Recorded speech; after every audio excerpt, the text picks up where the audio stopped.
Good morning. No camera right now. I just rolled my rear end out of out of my sleep zone. So I'm gonna leave this here. And the court's not up yet.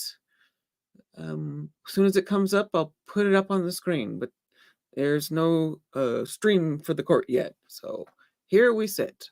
So I'm gonna just leave it here, and it's gonna be running like this until I get myself ready. Yeah, can you tell I have sleepy voice going on? Okay, see you in a bit.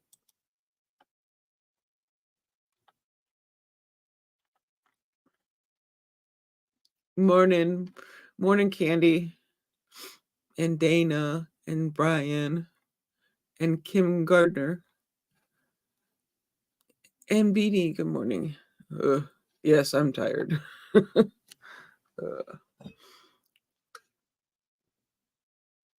All right. See you in a bit.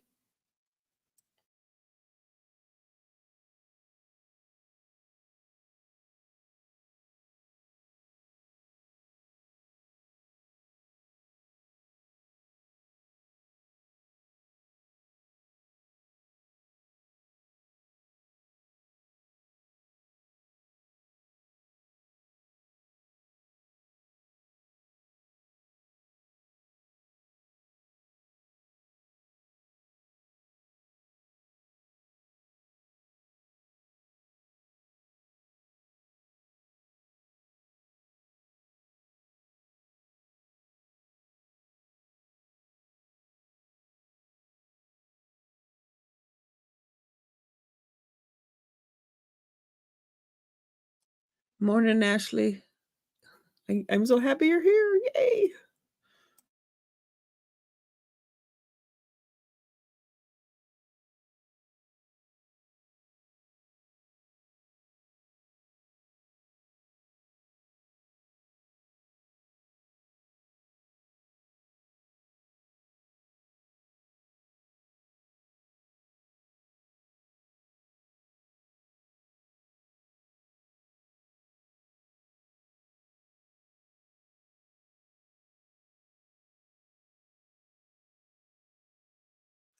I have a feeling they're doing what a lot of juries do. Take the night, think it over, come back in the morning fresh, and give their final answer, and then go from there. Sometimes if they are stuck or whatever, can't come to a unanimous verdict together, then they'll take the night, sleep on it, and then come back. And I bet you that's what they're doing.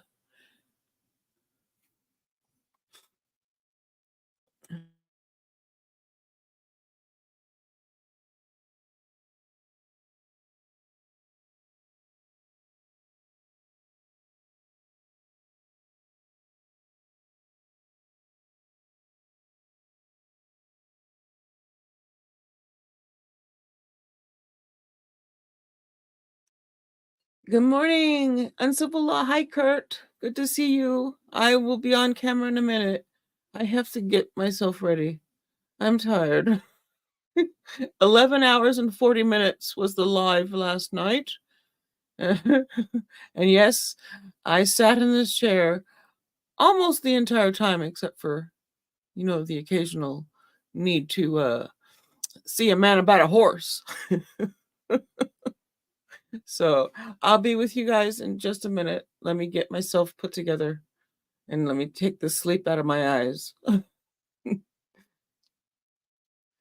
but I'm still watching the stream. It's still not anything yet. Look at I can't believe look who's in my chat. Oh my goodness, my favorite guy with a cowboy hat. Is that what you call that? See you in a bit. Oh, Kurt. I don't know if you saw me say it in your chat. Um I was a wee tad more than a mod with the network. I have a story. I'll tell you. I'll let you know when I get back. I'll tell you about it's just gonna sit here floating in the air for a minute, but I'm gonna let you know what that I was a little bit more than a mod. Be right back. Story time after I construct my face. 1 second. Or 10 minutes. Or here I could have Linda tell you. Linda, Linda, you wanna tell my story for Kurt? Go ahead. Go ahead. Let him know. Uh, be right back.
Hello.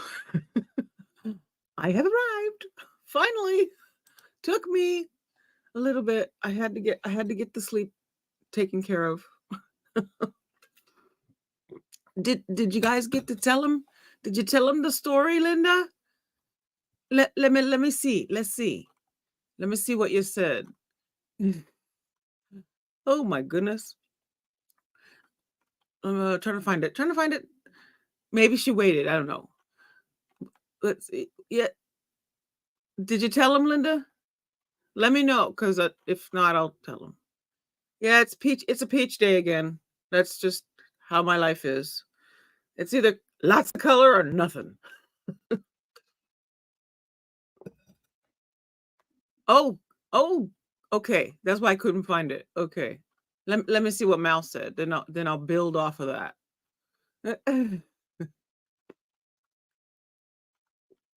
Except I'm too I can't follow the chat. I'm too tired. Oh, okay. There we go. It was here we go. Boop.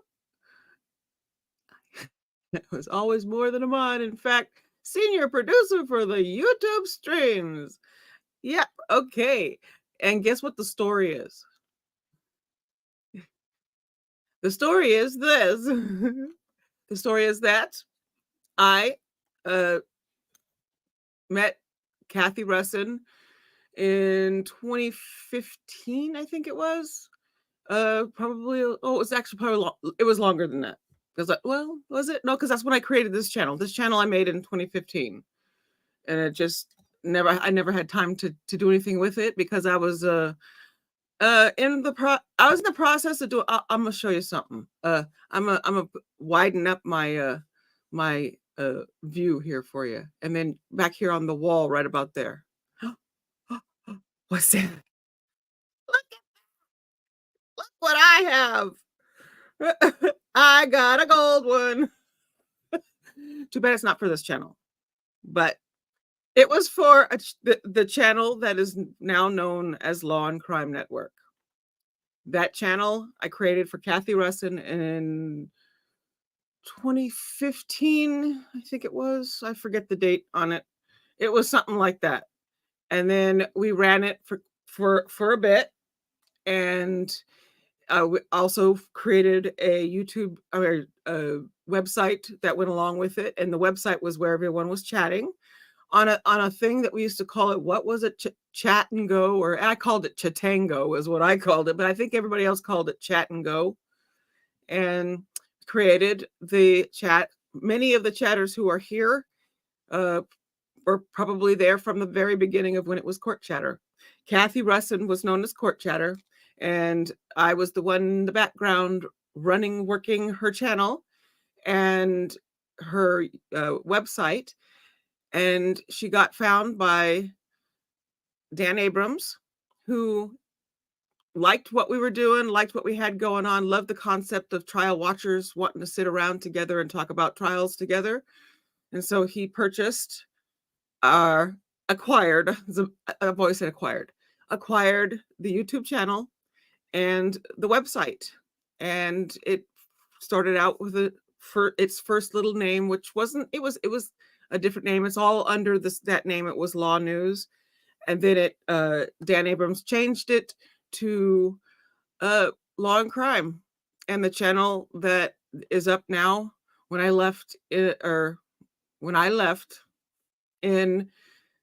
the end of March, it was at 5.8 million subscribers. I can't remember, but yep, that was all me in the background running all of the trials. I was one person running it myself. We would run sometimes up to 7 trials. I have 6 monitors and 3 computers, and I was running it from the get-go. And then everything, the network started growing and getting bigger and bigger. And when I left, it is what it is today. And I was very blessed and very happy to be with the company. What happened was that when Dan acquired it all, Kathy brought me in with her. So we just kind of came in together and ran the streams and stuff, and it was me in the background doing all the things. And when you saw my name pinned up there and all the stuff in the chats, and then our team of moderators and whatnot, I was running them. And yes, I had to follow rules and stuff like that. And we had rules when we came in to when the original chat became Law and Crime. We had a system of the way we were doing things. And for a bit, it was, you gotta, people who come in and try to get people to leave and go to their stream, like, come here, go to mine. We called it poaching. I don't know what it's called, but we called it poaching. And so there, when that would happen, I'd have to deal with that. I personally never had an issue, and still do not, about advertising or whatever, letting other YouTubers, content creators, use my platform, this one here, to promote themselves. All of the law tubes, I have Wendy H, who is one of my moderators, and she'll put the streams in the channels and stuff in the chat. And in fact, if one of the mods hasn't done it yet, can you put Kurt's in Uncivil Law and stick it in the chat? But for the network, it was a whole different thing, because it was, they were trying to build a channel and build a whole thing. And so we had to take care of it. And there were rules and stuff. And they decided in March to go a different direction, like all the other channels, and start running it differently. And they brought, the person they brought in is now behind the scenes. His name is Morgan Tremaine. And I trained him, taught him, didn't really know that I was training him for my position, but that was a surprise. But I'm glad that it all happened and worked out, because he's doing a great job over there running all the streams now. And if you guys don't know who Morgan Tremaine is, he was the witness in the Johnny Depp trial. If you just put him in, type his name in, you'll find out who he is. But he is now the one running the channel, and I trained him, taught him what I do, and I was told that he's running it the same way except for, I don't think that they have mods that are visible in the chat now. But I assume they're behind the scenes, more or less. I don't know. I haven't had time since this trial started to really look over there. But yes, that's the story. And that little, I can never figure out which this one. I would not be good with I've put a thing here for you to watch. I can't remember. But yes, that came. I should have gotten the. What happened was, when we hit 100,000 subscribers on the channel, I didn't know I had to contact YouTube and say, "Hey, our channels, we get 100K. Can we have a plaque?" And so we didn't get that one. I don't have that one on the wall. But when we hit 1 million, then I got that one. And what is it at now? Y'all probably know, 5.8 million or something. I don't know. And then on top of that, I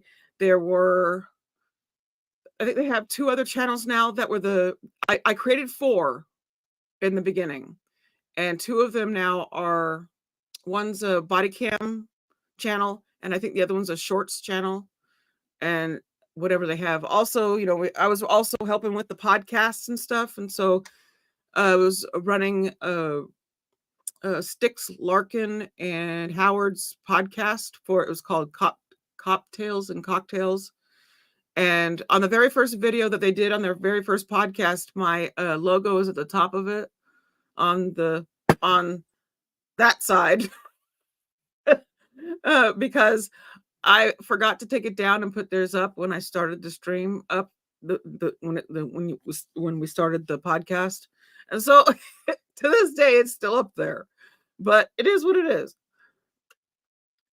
And it's my original logo from when I first started doing stuff with anything on a channel. and it was I forgot what it was. Oh, it's the Lady Justice with I think it's the autism colors. I forgot what it is, because I am, as everyone knows, I'm on the spectrum, y'all.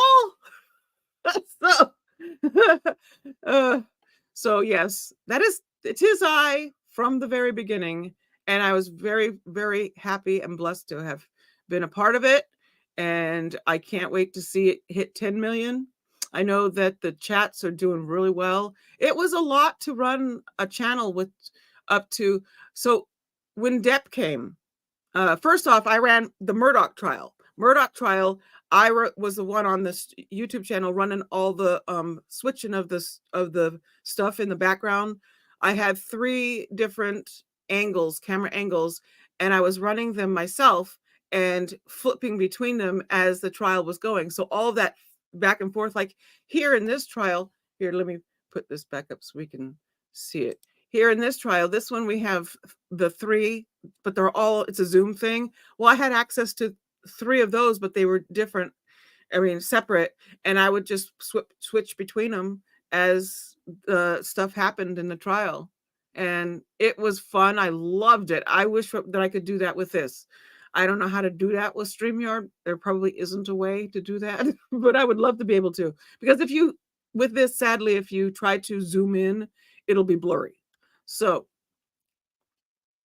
anywho, I've really not mentioned them as much here, but it's my story, it's my background. It's what I know. It's what I came from. I was never on, well, I take that back. I was a guest, I think twice on it. It was during I think it was the Godejohn trial, because of the spectrum aspect, the autism part of it. I spoke on that, and then the other trial, I also spoke on that one. So there was 2. I was up with Jesse Weber, I think it was one, and the beginning. Oh, there was somebody that used to be with the network, but she's not with the network anymore. I was up with her, speaking on autism and that kind of stuff. But yes, I was a guest way back in the day. That was early on. That was very early on, where it was like, ask Addi if she'll be a guest. So, but yeah. So I think that they'll figure out. I know I see some comments about the chat over there. They'll figure it out. It'll get itself worked out, and I like moderators. I like moderators because they help put stuff in the chats, and when I'm up here doing something, talking over here, they can be conversating with the chat. And I also love to really, my thing about my channels run differently is that I am in communication with the chat. I talk with you guys all day as much as I can, because I think it's the connection between a chat for a content creator, especially for what we do, is very important. And that's why I do talk to y'all a lot. Now let me see what y'all are saying about my little story. Oh, I see some people coming. I see Barbie's here. Hey, Barbie. And I saw Jane. Hey, Jane. Good to see you. Now, this channel is growing, so I've seen on Reddit, I've had comments about, she's got big trial like that, and she's got no one in there watching with her. It's because it's a new channel. Well, it's considered new because it's been out of the algorithm since 2015, since I wasn't doing anything with it, and so now I'm trying to wake it up. But Reddit's like, she don't have it. Well, I'm working on it, y'all. I have to get in the rhythm. It's all about the rhythm. So, Celine, hello. Good to see you. Mel. Ash is here. Ash has been a long time watcher for a long time. And so if y'all have been with me even before this channel, like way back, let the chat know. I know who has, and I know who's going to say what, but the support is awesome, and I'm glad that you guys are here. Let's see. Celine says, Addi, you are independent now. Oh, my mom says I was independent since the day I was born, but that's another story. The sky is your limit. Oh, that's scary. Mal. And the work you had to do on Depp heard. Yes, that Depp, I'll tell you what happened with Depp. On Depp, we had the biggest chat numbers we had was 3.5 million live viewers for most of the trial. It was that bad. I mean, not bad, that's good. I mean, it's good. It's a good bet. A good bad, yes, a good bad. It was a lot. I do know that we did break the record for most amount of viewers on YouTube at the time in a chat in its category. So that was kind of neat. Little bit of neatness to have in your back pocket. But that's about the time when they brought in the ability for you to see your name, because they started lighting up. If somebody typed your name into the chat, it would light up in orange and you could see it. And so that people were always going, how can you answer people when they ask you questions? You can't even see anything. It's flying by. Because I had it was so bad during Depp that it was slowing down my computer so bad that I was bogging me down just trying to moderate the chat with the moderators and stuff, or produce. I have to say produce. It's producing. I wasn't actually allowed to call myself a moderator. I had to have the mod say, she's not a moderator, she's a producer. So yes, I was a producer for the network. And yeah, and everybody knows that was announced. It's out there. He's in the chats. His name was wrenched in there because he was talking in there when I was first getting it all ready. So yeah, more as far as I know, he's still back there. I haven't heard anything different. But yep. So that's the story. But yeah, the Depp trial, that was a doozy. That was a big one. Rittenhouse was the start of the big. That's when it hit. When they brought in a new team to help me out, because it was just me running everything, and it got to be so much that they had to bring somebody in to help out, and they brought him in, and he was a person who knew how to run a YouTube channel very well. He'd actually helped with several and has more than one of those on his wall from all the channels he was working for. And when he came in, he really helped me figure out what we need to do to make the channel grow even more. And that's when we really hit the million on that one. So I think I'm gonna look. I can't remember the number that they're at. Let me look. I'll tell you in a second. I know their numbers are pretty good. Let's see. They are at 5.88 million subscribers now. And that's awesome to see the 88. Oof. So yeah. And then where did he go? I saw him. I'm trying to find your comment. 1 second. There. Oh, he's a nice guy. I like him. I like him very much. He'll do a great job. And Linda Armal says, what creating a community with chatters and a personal touch. Yeah, I mean that for being watching a network and stuff, you watch people who like to have a connection with the commentator, or to be on a channel with commentary. Some people just want to sit and watch a trial, and no one be talking with it or whatever. Now that's something that I need to work on. I need to work better on being more active as the trial is in session, because my brain keeps saying, no, stop talking.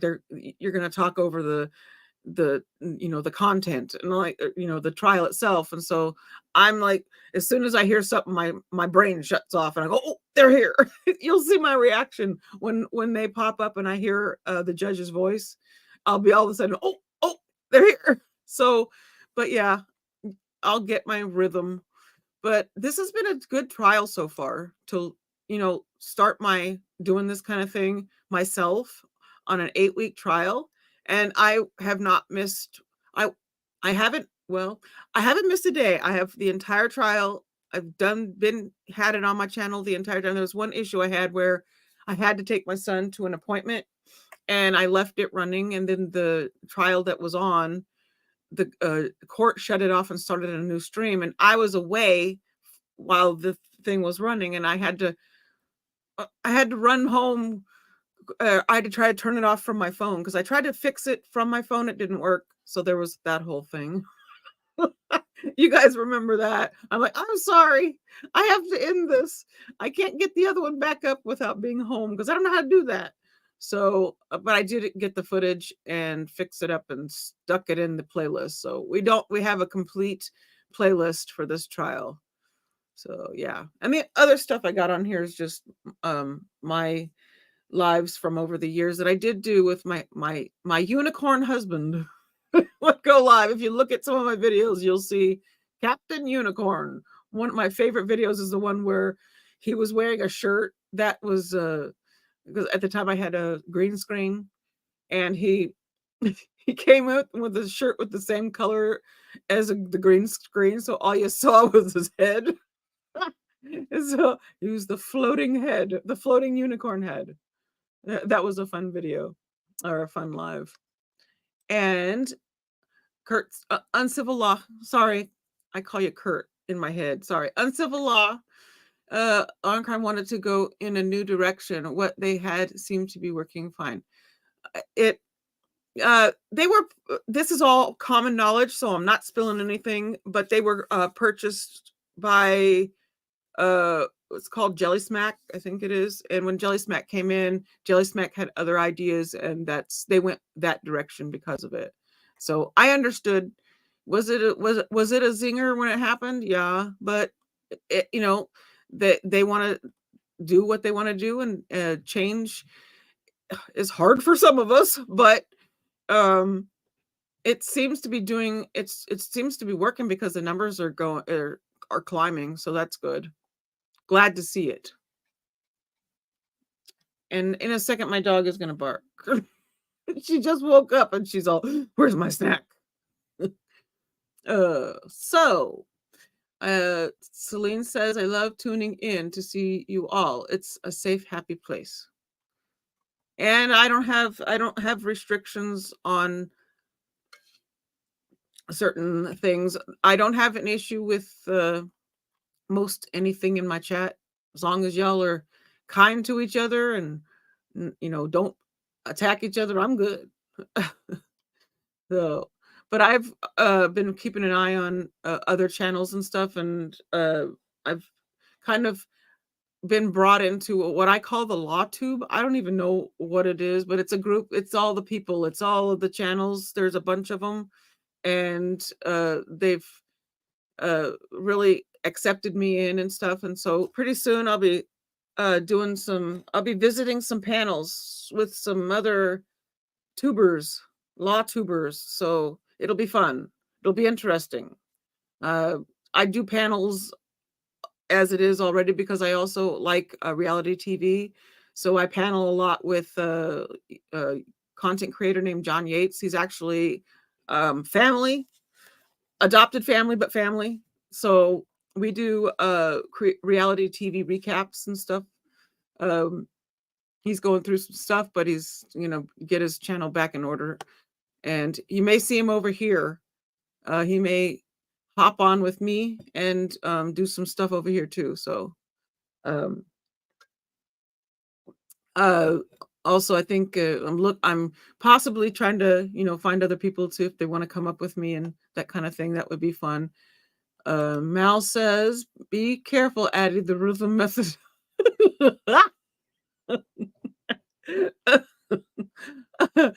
What? I like a rhythm. Brian says, good morning to everyone. Good morning, Brian. Good to see you. There's probably people I get stuck at the top of this chat. But yeah, so we are still sitting here waiting. Let me put up something. I actually need to turn my other computer on. I forgot to do that this morning. I have to put it over here because otherwise I look like I'm looking at the sky. So if I go, if I look up, I'm not looking at the Lord. I'm looking at the monitor up there. I have 6. There's 3 at the top and 3 at the bottom. So I have to get the other one on the side. So it's it's less of this and more of that. So 1 second. It's an older computer and it takes a minute to start. So Celine says, I will be back soon. Just nipping. Take it. See you in a bit, Celine. Lemon Curd, good to see you. Sandra, good to see you. And Ash says, you've handled it very gracefully, Addi. Oh, thank you. Oh, see, there you go. You can call me. What was that movie I was just thinking of? It just came in my head. Oh, you can call me Flower if you want to. Sorry, that's what popped in my head just now. Oh, and am I going blurry? I haven't figured out how to make my camera not do that. See, I end up going, no. If I have to pop out, I'll pop back in if I'm too blurry because I look blurry. Either that or it was from the bourbon I had last night. It might be that. Oh, James says she looked MT right in the eyes. It was a moment. Oh, yes. Yeah. It's an awesome name. I'm sorry. I kind of thought it was kind of cool. That explains some things. I don't know. I have nothing to say either way. I'm just change is change. And as long as numbers are going up, that's good. The company I have mixed feelings toward. I don't know. Hey, hello, a new name. Hi, good to see you. Yay. D, good morning. D says, I have thoroughly enjoyed watching your coverage of the trial every day. I enjoy your sense of humor and your personality. Oh, I'm a lot, and I know it. I've been told that Reddit has had some things to say. Whatever. And enjoy everyone's chats in the comment section. So thank you. You're welcome. Thank you for being here. Thank you for the support as I move on with my new endeavor and hopefully hit a rhythm. It's getting better. I do see people come in and say, I found you. You were on my recommendation. That's good. Yay. It means I'm doing something right. Lemon Curd says, this super kind and respectful chat. Hard to find these days. I like a little bit of ruckus in a chat. I like people who aren't afraid to say stuff, I'm not. I have no filter. So there's that. Oh, Addi in control of the Starship Enterprise. Hey, Mel Mac, good to see you. Mel knows all about the whole Starship, Star Trek thing. And my spouse, who is a Trekkie. My friend that I was talking about, John Yates, calls him the Admiral. Admiral. So he also likes unicorns and has a unicorn blow-up suit that he plows snow with in the neighborhood. So he's adorable out plowing snow in his blow-up unicorn outfit. And the kids are, the unicorn is here. So he's the Admiral Unicorn. But actually, his name online is Captain Unicorn. So, hey. Yes, I am married to a unicorn, to the point where I actually got a tattoo. Wait, let's see. Let's see. There. Oh, wait. Oh, there it is. Yep, there's my tattoo. It's 2 unicorns snuggling. It's him and me. I also am a unicorn. Oh, we have some weird code names in us chatters. Oh.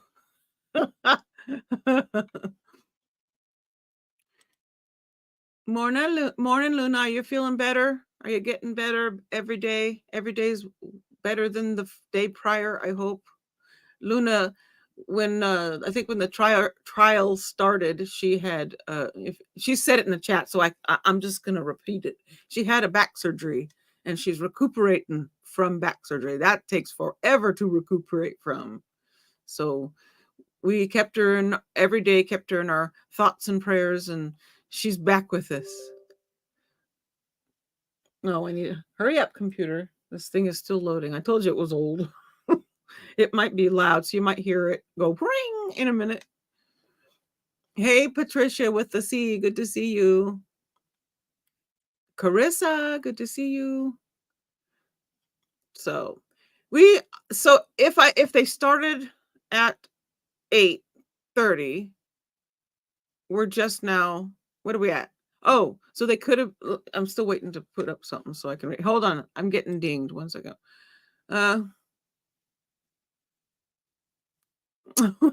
Sorry, I had to read something real quick from my girls, my moderators. And thank you for that comment. You know who you are. Oh.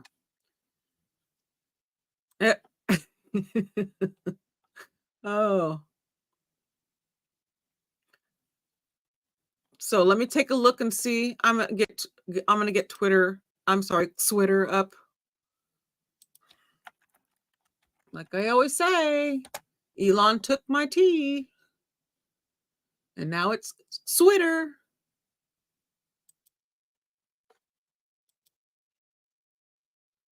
So, okay. So I assume it's going to be Caitlin handling the tweets for East Idaho News, which is that's where we get our info from. That and all the other people that are tuning in everywhere, putting stuff in. I have to weed through tons of tweets to find the updates and whatnot. So let me see what she's got going on. So an hour ago, Caitlin says, back in line this morning at the Ada County Courthouse for day 2 of this lovely trial. The jury is expected to continue deliberating at 8:30, and they probably already did. So the latest 18 minutes ago, let's see, jury. So 21 minutes ago, we'll go with this one. 21 minutes ago, she says, just got an email from the court. Jury deliberations began at 9 a.m. Mountain Time, not 8:30. So what is it there? It's not. So they've been deliberating for 27 minutes now.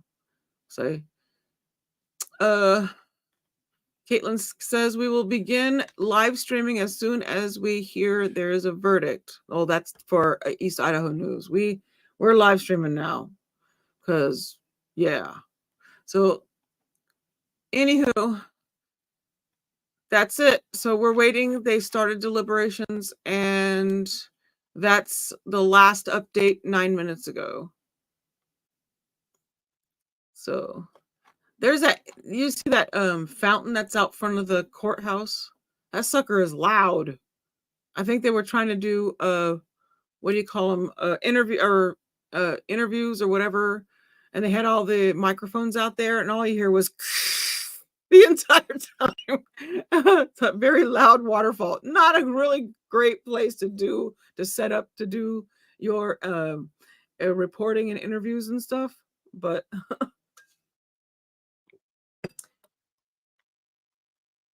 let's see here. All right. Kurt says, Addi, you are welcome as a mod producer on my channel anytime. Oh, oh, thank you. Thank you. Just be warned. Everyone knows I giggle. It's just a thing. I mean, several 5 billion times I giggled on the phone with Dan Abrams. So everybody knows that's what I'm known for.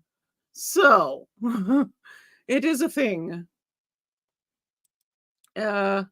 Luna says, thank you, Addi and Moz, for being here on Saturday. Much appreciated. Yeah, I can't believe we're doing it. I normally don't do anything on the weekends. Well, I haven't yet. I can't say normally because I mean, I've only been doing this for 8 weeks.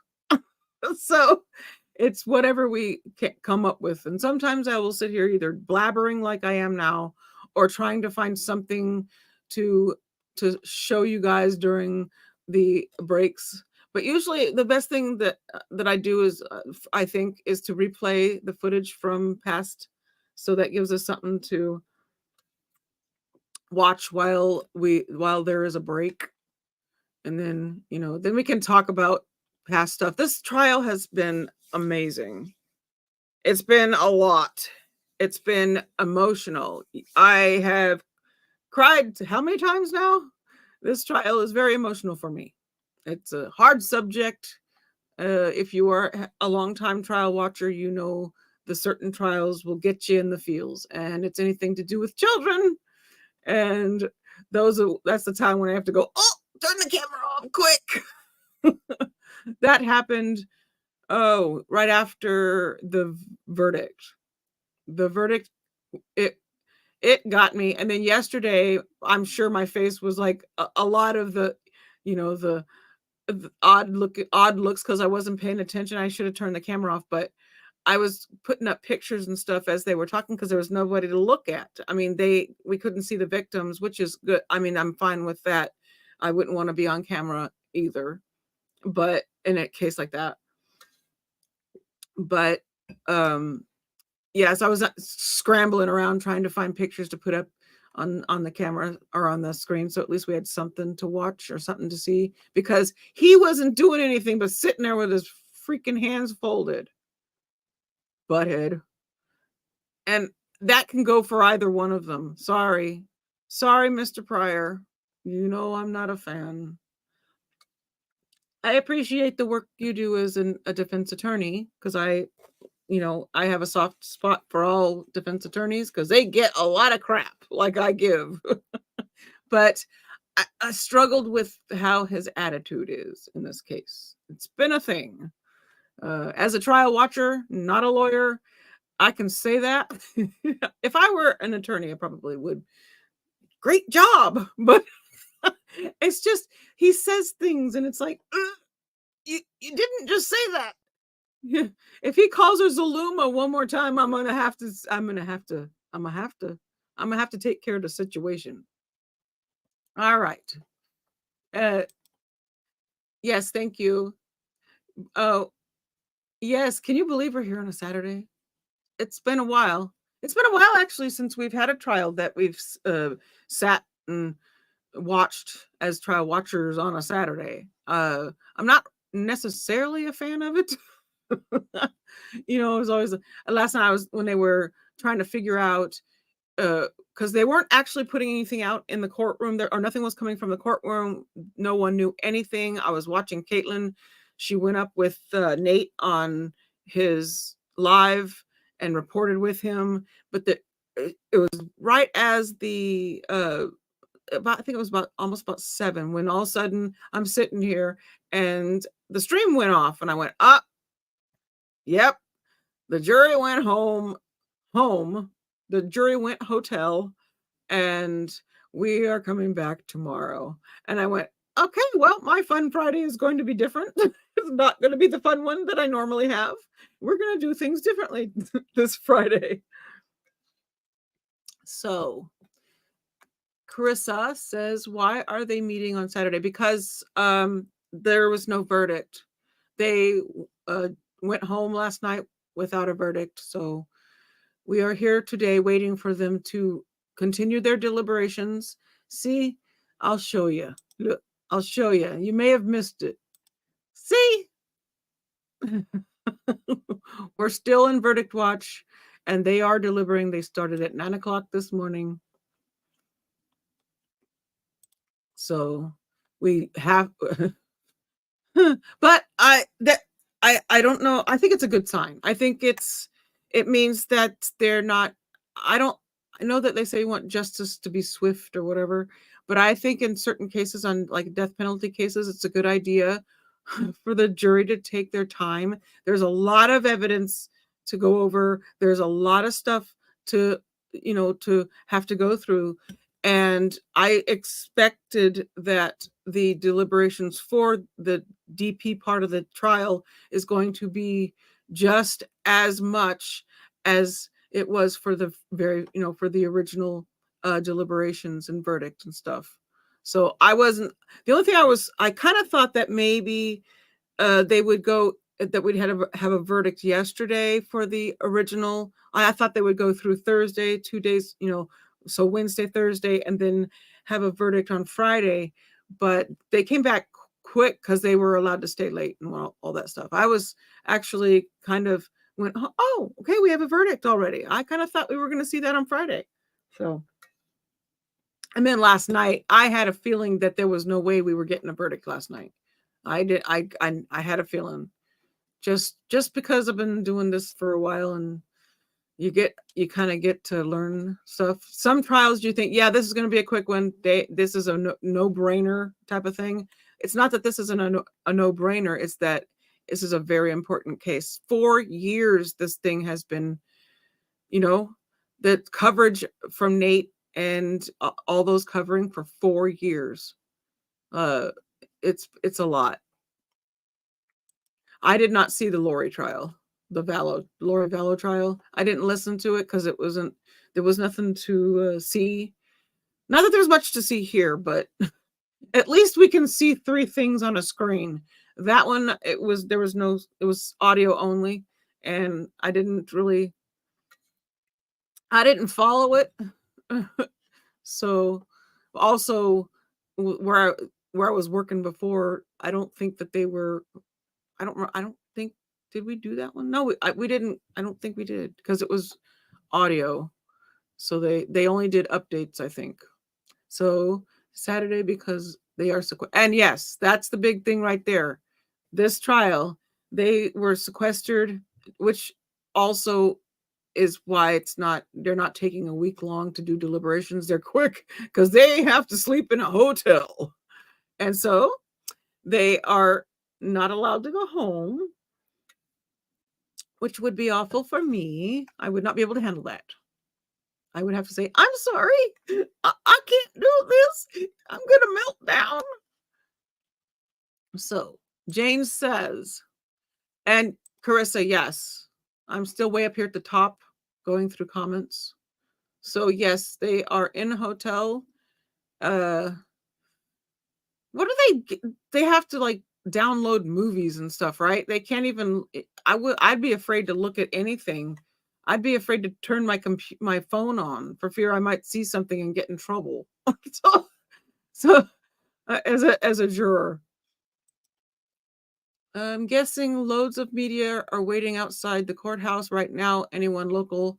Yes, we're keeping an eye on Linda, if she's here with us. I don't know if she's still with us. But because I'm still up here at the top in the comments. But if she's here, she'll put the stuff in the chat. She's my Twitter girl.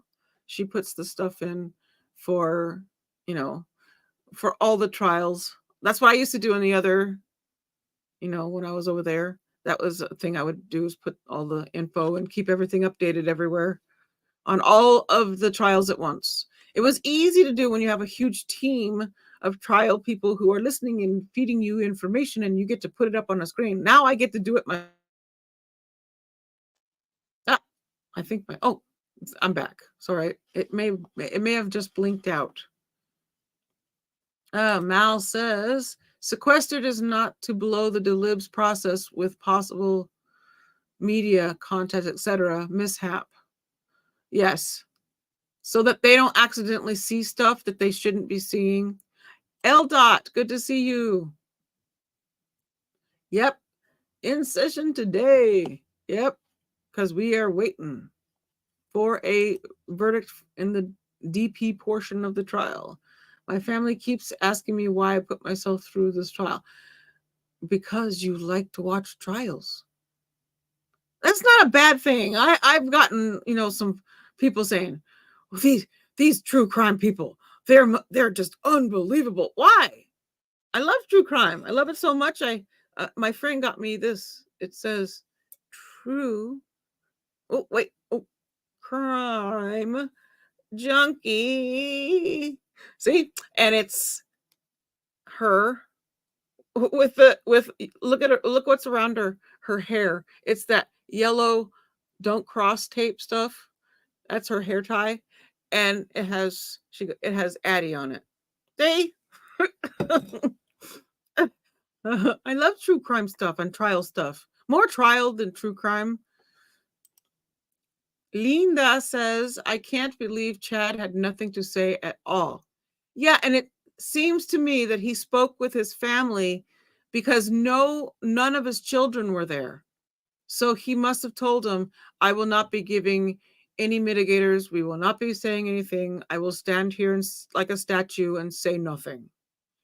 And that is exactly what he did. And okay. I saw some people asking in Nate's chat and stuff, did he do that because he's trying to pull the martyr thingy? And I'm kind of thinking he thinks that doing that, he doesn't, that he doesn't need to put mitigators out there. He doesn't need to do anything. He doesn't need to say anything. They'll just do it. They're not going to do it. I think that's what he's doing. If it comes back with where they are unanimous for the DP, he's going to probably faint. He might not look like he fainted. You might not be able to tell, and he might still be standing or sitting or whatever, and his hands may still be crossed, but I'm sure inside he fainted. Even though he wants to pretend that not, or maybe instead of fainting, maybe he'll just zap himself into a portal, and that'll be where I told you I have no filter.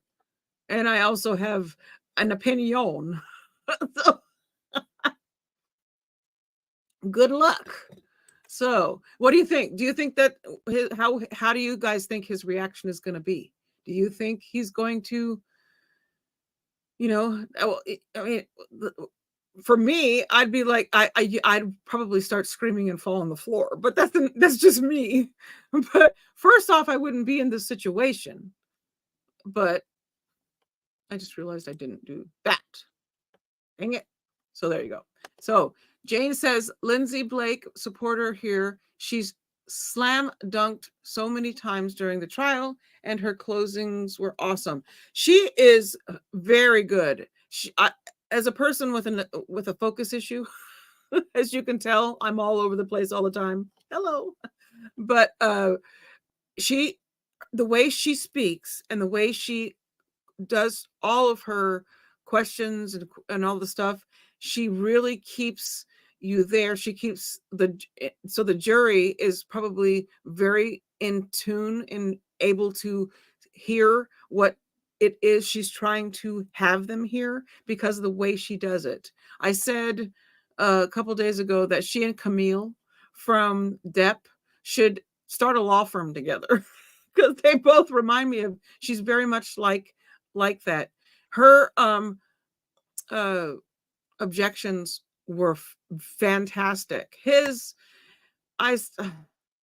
Pryor, can you please not put so many words in your objection? You only need 2. Objection, hearsay. Objection, irrelevant.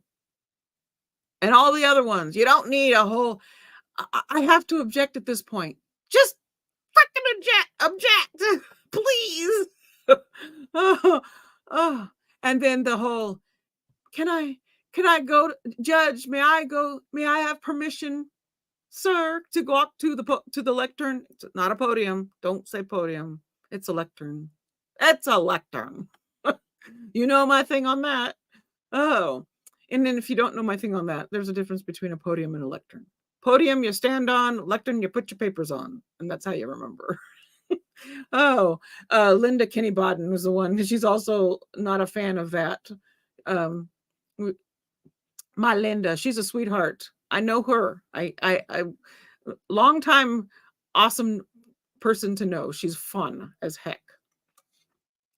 If you don't know who Linda Kenny Bodden is, then she was my my favorite defendant, Aaron Hernandez.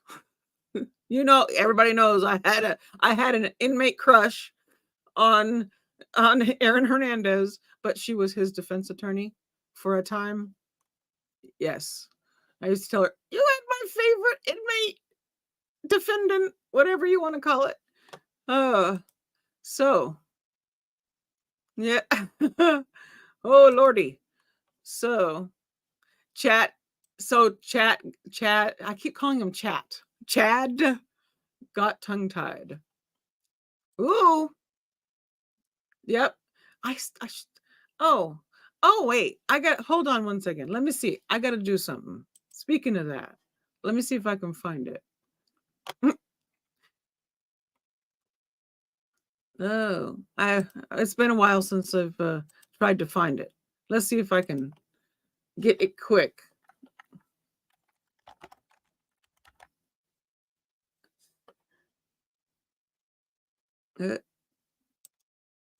Let's see. I don't know. I have to find my. Let me see. Yep.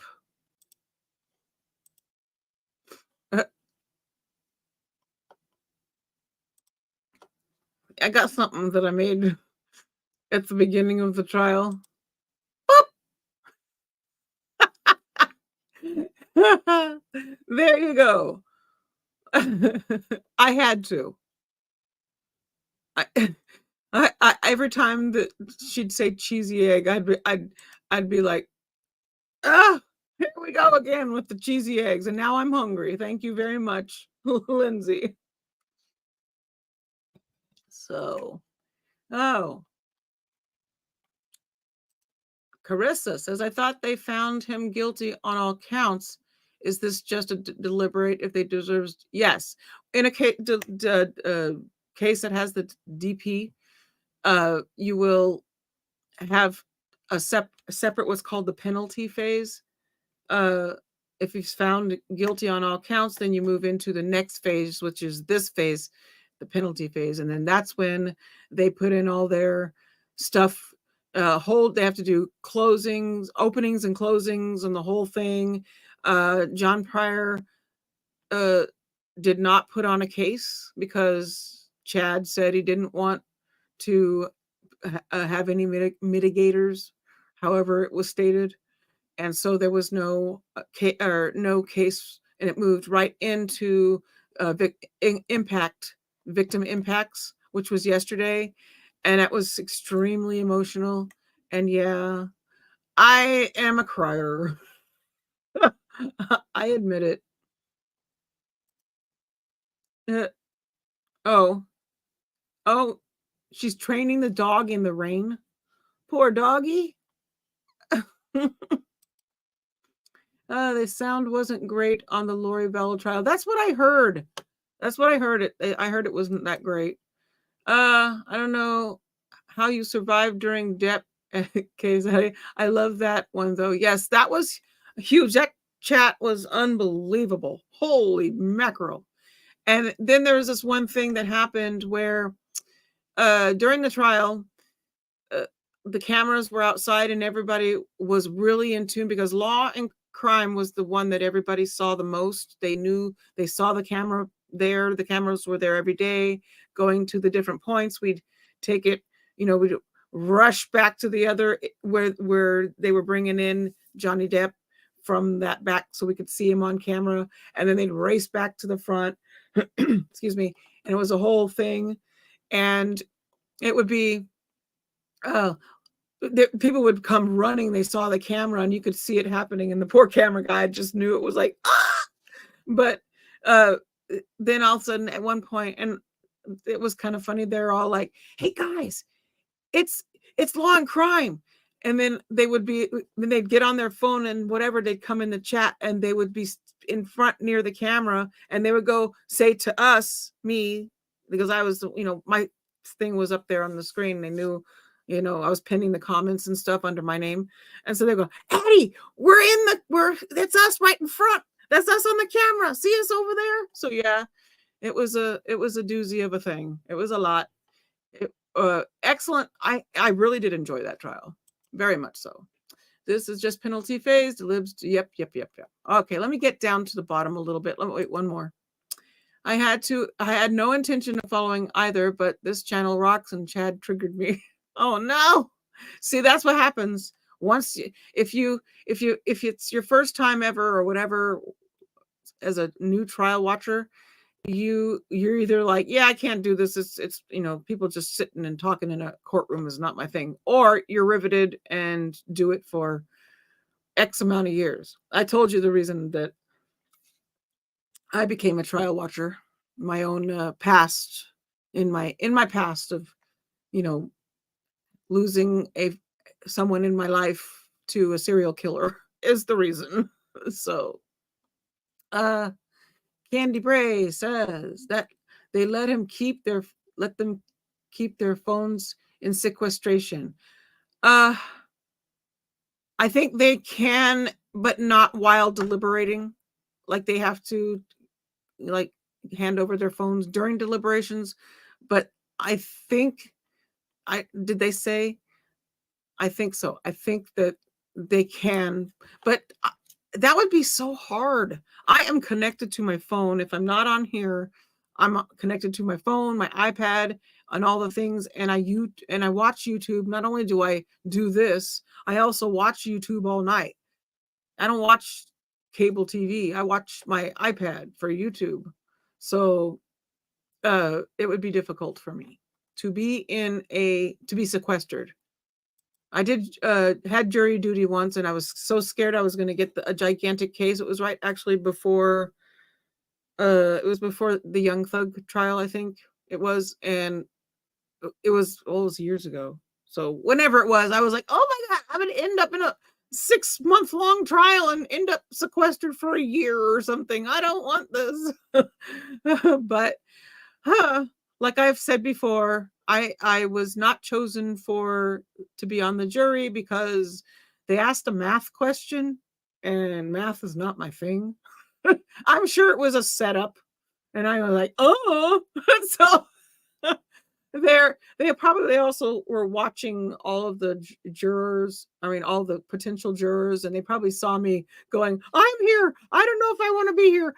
This is too much. So, it's the anxiety of it was a lot, but I got through it, and it was a 2-day. I was there for 2 days during the selection of whatever the thing was. It was a guy with a drug problem or something. He got arrested with whatever on him, and you're not supposed to think he's a druggie, but so Mal says they can't have their phones. Thank you. Family can call in. Thank you. For emergencies. I forgot what they'd said about that. So there you go. Okay, that's good to know. So they can't have their phones. Family can call in for emergencies and vice versa. Oh my gosh, that just makes me ill. I was better thinking they could have their phones. Okay, because now I'm like going, poor them. And Brian says Depp was legendary. That was such a good case. Yes. Of course, I've always been a Johnny Depp fan. He's what was his name in Benny and June? That was my favorite movie. Still, My Husband's and My Song is the song in that one. When I go out, that I would walk 500 miles or 1,000 or whatever the heck it was. I think it was 500. But yeah, that's our song. I think he had that as his ringtone for me for a while. Oh my goodness. So I will update as soon as I see anything. Yay! See, my girl is always on top of them sweets. I haven't looked to see if she said anything. So let me scroll down to the bottom. If I've missed anything you wanted me to say, because I'm stuck way up here. I'm not used to this many comments, and it's awesome. This is awesome. I want to answer everybody's thing, and it's just a little too much. I'm gonna scroll down, get me down to the bottom for a little bit. See what Mal said. Ashley, I'm gonna see what Ashley said. Ashley said it really was, Mal. I was hooked on every part of the Depp one. Yes. I also really was, or so I was producing the stream during all these trials, like for Rittenhouse. That was the one that really basically put us on the map, was the start of all of it. And then the next big one, of course, was Depp right after that. But I thought Rittenhouse was a very good trial. I hate to, people get mad at me for my feelings on it, but I think that the verdict was the proper verdict. But that's good thing I get my own opinion. So, oh, that's a case. Oof. But I mentioned this movie all the time. I'll say, have any of you ever watched 12 Angry Men? The original, the very old one. So, Candy says, what I find strange is how his kids supported him by testifying for him and then not come in to save him from the DP. I think that wasn't their choice. I think their not being there was his choice. He told them not to, because otherwise they would have probably been there, in my opinion. But I think he had already planned to not to put on anything during the DP portion, not have a case during that, like he said. And so because of that, there was no reason for any of them to be there. So I love Johnny's takedowns of defense, especially the male attorney. Loved how he pronounced the last name Rottenborn. Rottenborn.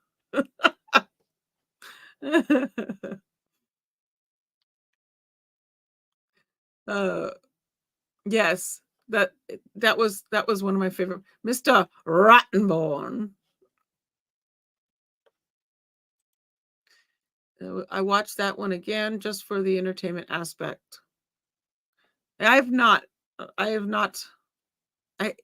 may go back and do that sometime on like a weekend thing for me to go back and take a look at it again. It's been a while.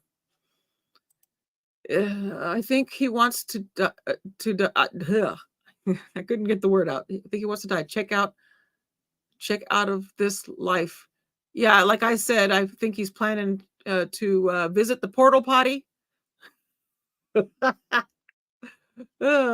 He's gonna be, doing a lot of portaling by himself if he gets the DP. I think Chad's kids saw the light. Mm. You do like the fainting idea? He's fainted, but he's still standing. Oh, it's fine. Hey, Ginny J, good to see you. Welcome. Okay, I'm almost down to the bottom again. Dana says, in my opinion, Chad thought he was exalted to, yes. Oh yeah, he put himself right next to to the Christ, because he said that he in a past life was the brother of said Christ. Okay. Well, I'm glad you I'm glad you feel good about yourself. It's very important to feel good about oneself. And what happened to JC? He was put to death, and that is girl, you may have pegged it. Well, yeah. So that's so like he kind of he's martyring himself, is one of the words, I guess. That's why Chad never spoke up. Oh my goodness, girl. I forgot to, oh my goodness. You're absolutely, spot on. I knew I was way up here for a reason. I was up there to find that comment. Chad never spoke up because of who he thinks he is. Oh, girl. Holy crap. That just gave me the chills. Uh-huh. Well, it fits. This has been a religious trial. Like I always said, I normally don't like talking religions in chat, but in this case, you have to, because you have to know his background and know where his roots are in the LDS church, and you have to kind of know what they think and stuff. And that was spot on, Dana. Good to see you. It has been. Oh, to Jenny, yes, it's good. Good. Been a long time. Yes, we hope you are well. Hope your dogs are doing good and all the things. Oh.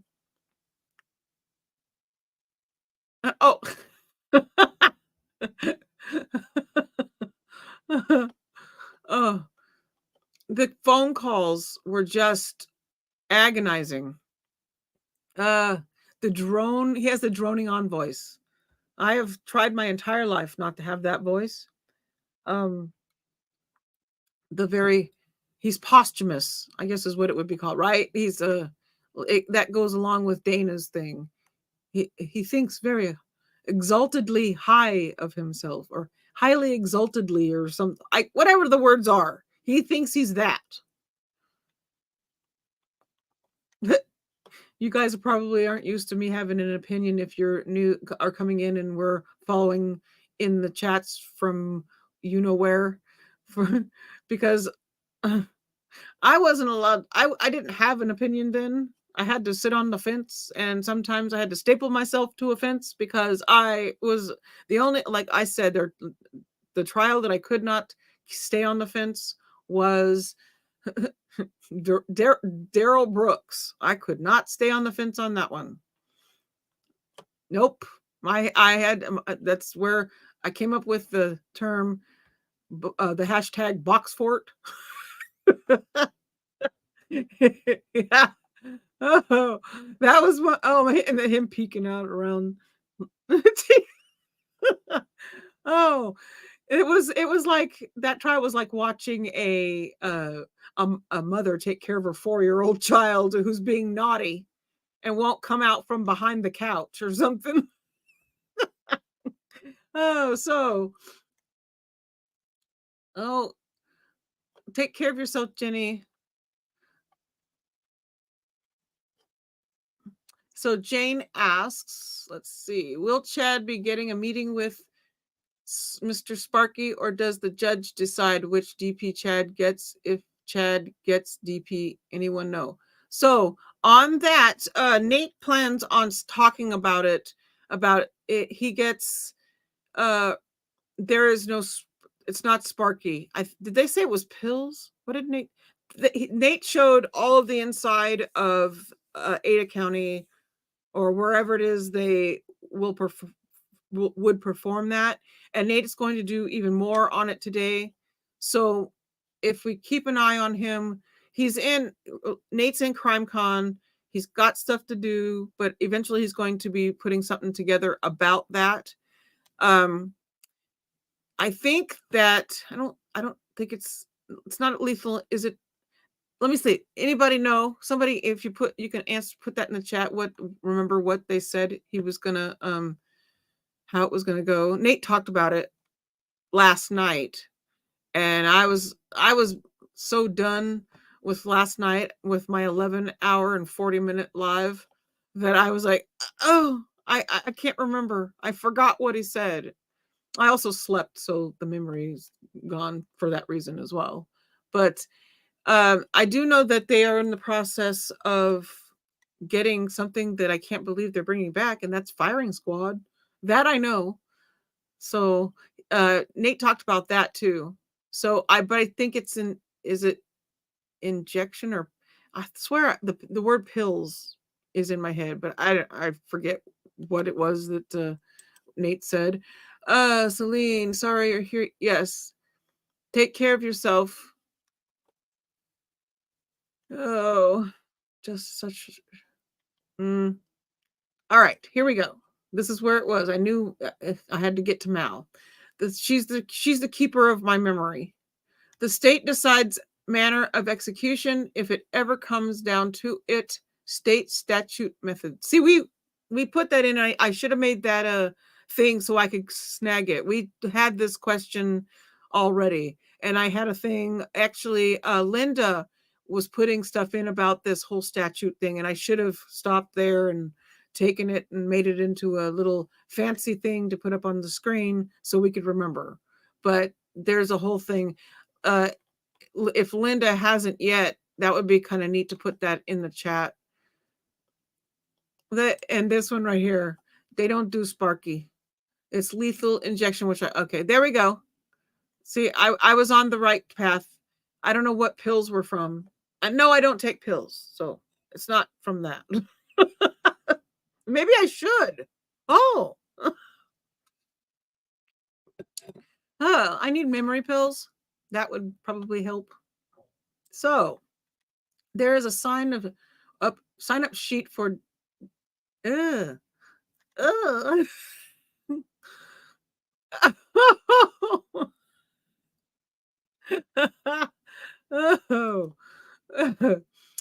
Luna says, "Oh, Jenny, sorry.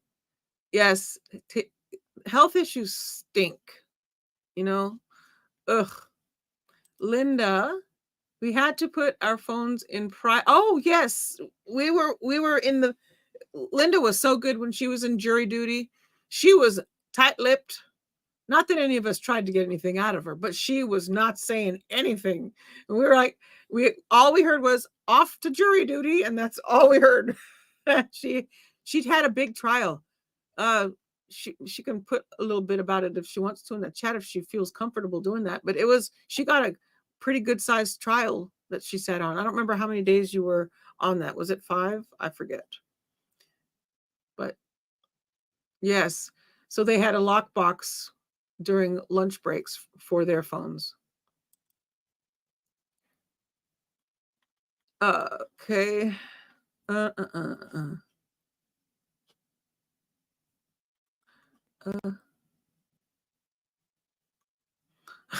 like Dana's reply to that.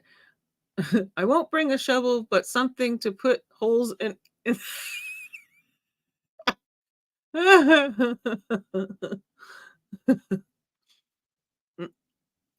Yeah, Nate talked about that firing squad thing and how they do it. They have, I think they said 3. They'll have 3. Each will have whatever gun it is they use. I forgot, but they each have. There's two. I call them dummy bullets. What do you call those? Not real bullets, and then 1 real bullet, and they all fire at the same time, and they don't know who has. Between the 3 of them, they don't know who has the real bullet, but they all have to shoot like they're really going to do it, and so they don't know who did it, and that kind of gets the thought of that is too much. All right. So I did hear something about this. Will he be in some kind of seclusion?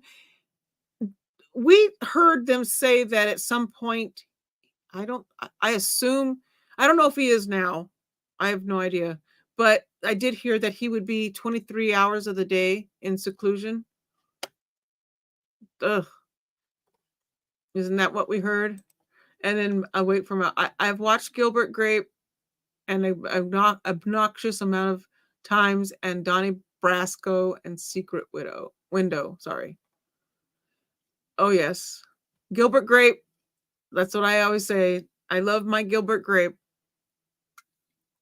During the entire trial, that's all I get. Oh, I was like, I can't believe I'm sitting there looking at Gilbert Grape.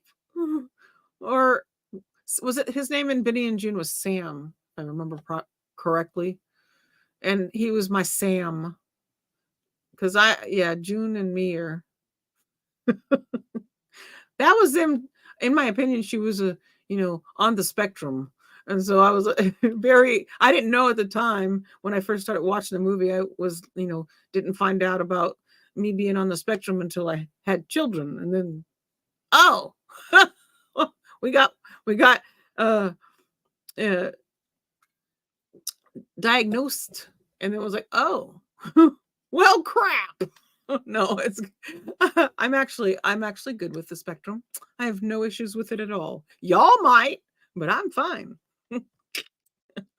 Oh, Update. Hearing from my coworker, Jordan, who is outside the courthouse. The members of Tammy Daybell's family have arrived at the courthouse.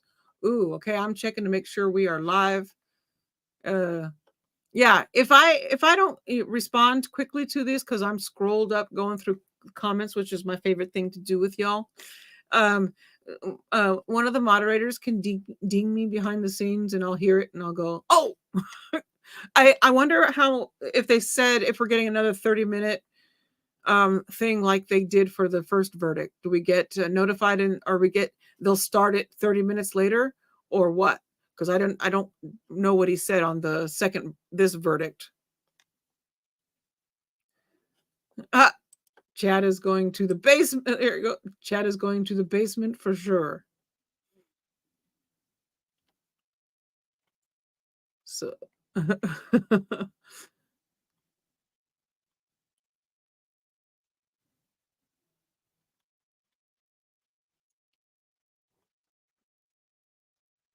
oh, guess what? I probably did, didn't I? You probably got me. Linda, hearing Chad drone on always makes me want to say, sir, this is a Wendy's.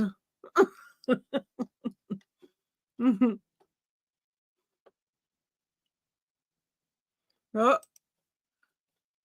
I call him every time. Uh-oh, let's see. Linda said, Chad is a schlub who was thrilled to get what he perceived to be a trophy chick.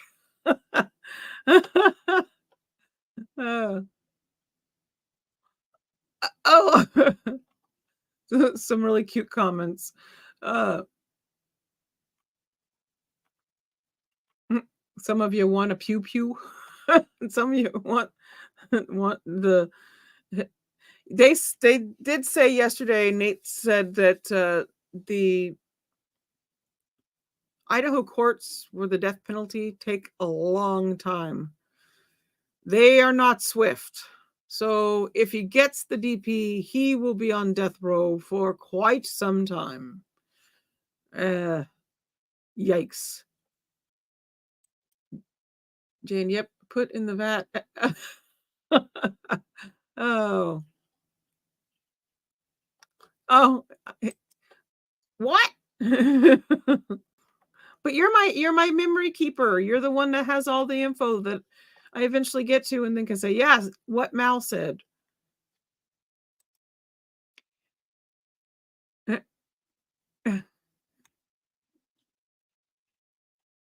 Yeah. Oh, yeah. So if we get if a verdict comes in, my moderators will make the announcement. Linda is on top of that, and Mal's also backing it up in case Linda has to think, because they're watching the Twitter for me. So they will let us all know when a verdict comes. So if the family, like Linda put in, however long ago that update was, if the family is arriving, that could mean something.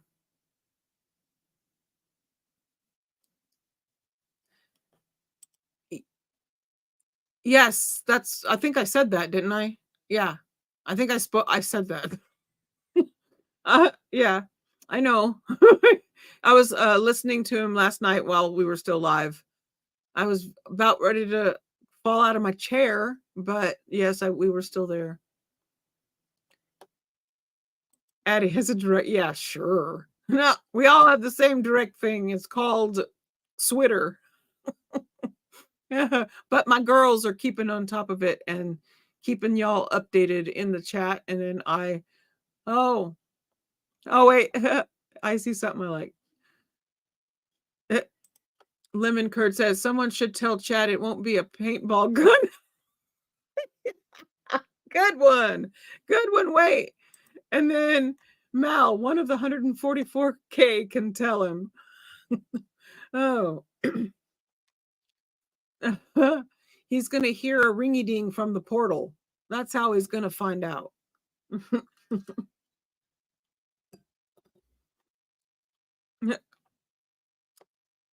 And Kurt says, I have been enjoying reading Chad's book on stream. It is undeniably a book of our time. Ooh.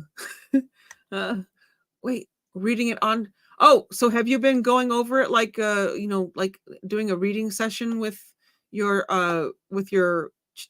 subscribers? Is that what you're talking about? That'd be. Oh, I don't know if I could do it. I have a little bit of PTSD from this subject, from this trial, from my youth, from my youth. Yeah. I don't know if I can do it. I don't know if I could read it. It would probably, it might be fun watching me respond. No.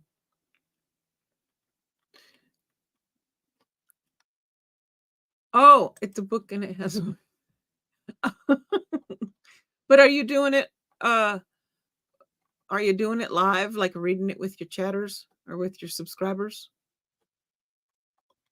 That would be interesting. Book review.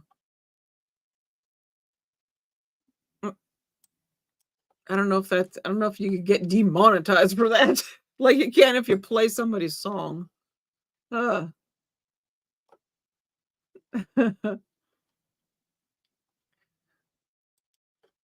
mean, I've kind of, does he have them on Audible?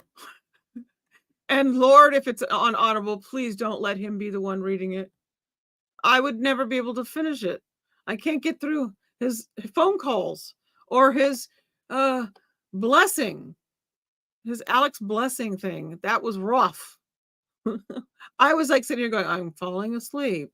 He's got, oh my God, his voice is just a droner.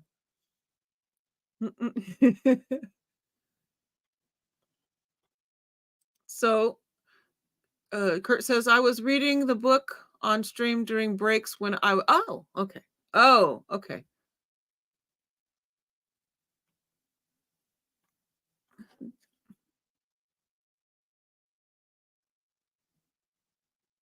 Oh, let's see.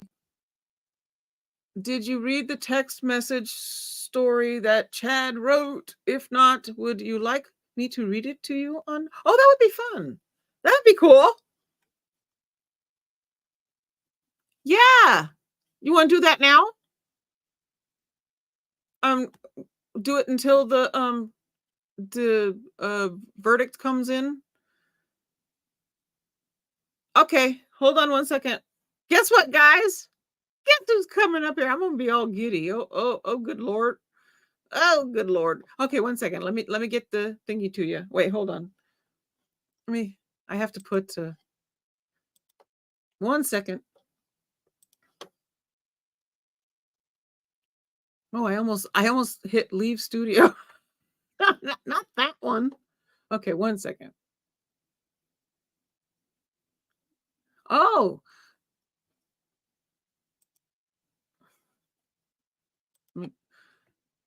Okay.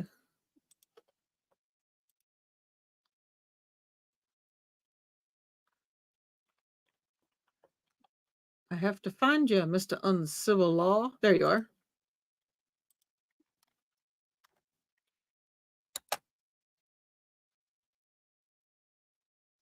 I hope that's the right one. I think it's the right one, right? Yeah. Hopefully that's it. Yeah. You should have it on Insta.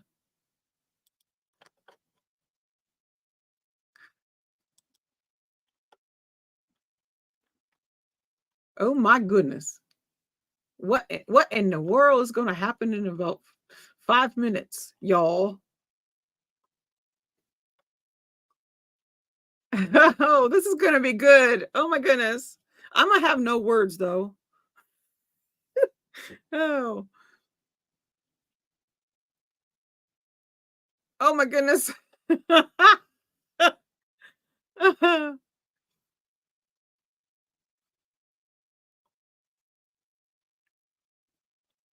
Oh my goodness. I cannot believe this is going to happen. Oh, what is my world? Yes. Kurt wants you to, or chatters want you to spice it up when you get here.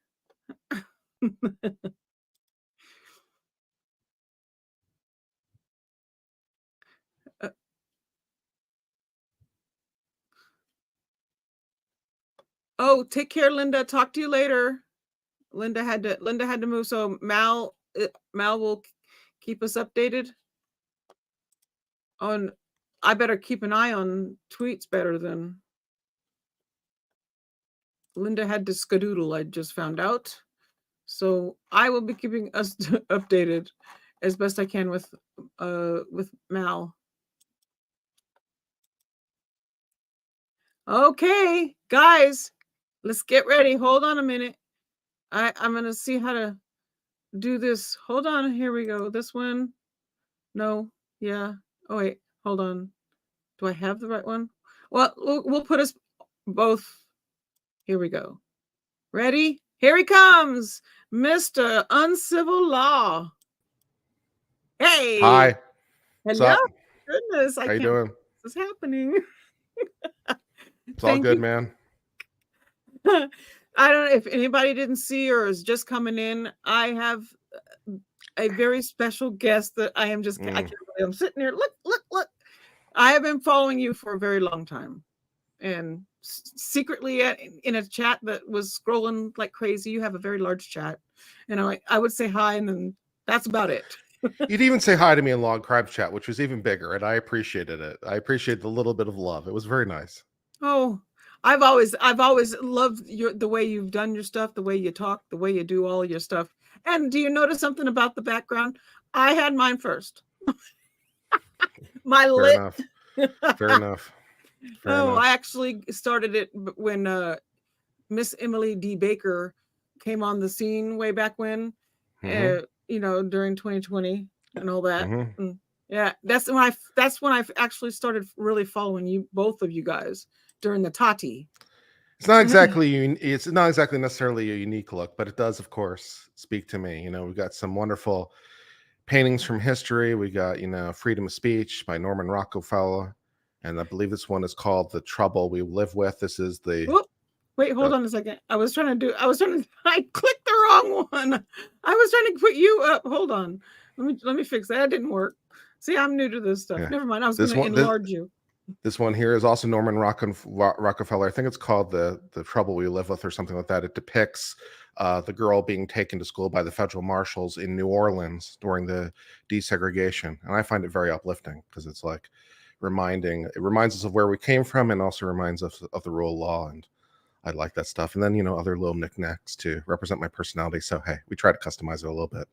That's exactly what's behind me. I have Rubik's Cube and Legos. And then over here is my yarn because I crochet and knit. And then other assorted Star Wars stuff. So yes, and nail polish stuff. So yeah, it's the same thing. It's what represents me. Yeah, exactly. It's all you really want, right? Yeah. So that's all good. So yes, I have a little novella. It's actually several pages long, but it's not like a full story. But he texted a story to Lori, and if you like, I will read you the story, and you will enjoy it. Go, yes, go. All right. Friday morning, October 26th, driving south on a freeway, a voice said, "You will meet an extraordinary woman today who will change your life forever." This was shocking, since such a thing seemed very unlikely at this conference. It's actually a very detailed story that began long ago on another world, and I will cover that part as I go along and the characters figure things out. But on the morning of October 26th, James arrived in St. George, still a bit baffled by the message he had received. He unloaded his books and set up his table, then joined the organizers for dinner in the main room. He saw his friend, MG, who had been so helpful to him when he spoke in Mesa that July. MG introduced James to her friend, Elena. When their hands touched, he felt a shock pass through him, and his heart started beating fast. Elena was gorgeous and vivacious, and James was a little intimidated, yet honored that she would talk to him. He was happily surprised when she mentioned a key part of his novel, The Renewed Earth. No one had ever recognized the significance of this scene before. He had heard that voice before and seen that smile before. He felt they had even talked like this before, but who could be certain when? It was strange, but he could remember. The feelings were very strong, as if they had known each other oh so long. They didn't get many chances to talk after that, because he had to help voice a woman's blue Muppet. But he would watch her every chance he could. He had to stay at a relative's house that night, but he hardly slept. He kept envisioning himself with Elena in very wonderful situations that indicated they had been more than just friends. James was the first speaker on Saturday morning and knew exactly where Elena was sitting. He made sure to mention the scene from his book that they had discussed the previous evening. He was completely smitten by her and was even nervous of what she would think of his talk as he spoke. But when he would glance at her, she was always attentive and watching him, unlike the rest of the crowd. After his talk, he went to his book table. His talk had gone well, and there was a good group gathered around to buy books. His heart nearly leaped out of his chest when Elena joined him and helped to sell the books. She was so beautiful that he could hardly concentrate on the customers. She straightened the books out and gave the books great reviews, although she made him laugh a lot when she kept pushing the youth and fifth volumes of his first series. He could only giggle when people asked if she was his wife, because yes, in fact she was. She just didn't know it yet. James was definitely feeling a little amorous towards Elena as they sold books together. He had not felt this happy in his entire life. He was quite sure that the woman the voice had talked about. James was ecstatic because he had already fallen deeply in love with her. Or better said, he remembered how much he already loved her. Her eyes had memorized him from the moment they met, but once the book sale slowed down, she stood near him behind the table. They looked deeply into each other's eyes for the first time, and he knew he was in the presence of a goddess. He resisted an impulse to kiss her, but his entire body was on fire. He instinctively knew she was everything he had dreamed of. I must clarify that James is a very difficult person to get information from. He's been blessed with great knowledge, but 99% of the people he knows do not realize that. He was very guarded, and it's a great task to gain his trust. But as Elena leaned forward and asked him a couple of very insightful questions, his heart burst forward with joy. He knew she was one, if very few people on earth he could trust. James's spirit was so excited at this revelation that he shattered a thick veil that had been placed between these two souls during their mortal lives. The thick veil had been placed because of the unique, unparalleled love that James and Elena had shared in previous lifetimes. That veil had prevented them from finding each other until this appointed day that would be remembered throughout the heavens as the true beginning of a spectacular mission that would save millions of souls and defeat the forces of darkness. James's physical attraction to Elena was almost overwhelming, but he was equally drawn to the spiritual energy that was radiating from her. As they talked, it was confirmed to him that they had indeed been married before, and they were eternal companions. He had glimpses of them walking dusty paths together, and realized they had been married during the life of Jesus Christ, and that he had been very close to them. At this time, their spirits could not be restrained any longer, and a long-awaited makeout session took place in the lobby. This was manifest in the mortal world to James and Elena through the scientific phenomenon known as loin fire. And there we have it. My favorite word. One more paragraph. As they talked, James had a burning desire to make love to her, but he wasn't sure she felt the same way. But they could not stay away from each other. One time, she was sitting on a couch near his table, and he took a seat on a chair about 5 feet from her. She began to squirm and cover her body with her hands. She asked him, "What are you doing?" He wasn't aware of what she meant. All he knew was that if Bruce Porter hadn't been giving them the evil eye, a child would have been conceived on that couch. Oh, well, we need a new couch. It goes on, but you get the gist. This is great shit. Yeah, keep going. If you want to keep going. I keep going. The erotic tension continued throughout the afternoon. James could only think of her. His desire for her was indescribable. Thankfully, she had worn 16 layers of clothing to survive the 80-degree weather, so he was not fully aware that she truly had the body of a goddess. Her dimensions were exactly what he always fantasized about, but that revelation would have to wait another month. As night concluded, James needed to take empty boxes to his car. With Elena's help, she sold more books at the show than they had ever before. She helped him carry the boxes to the car, and then he could not resist the desire to hug her.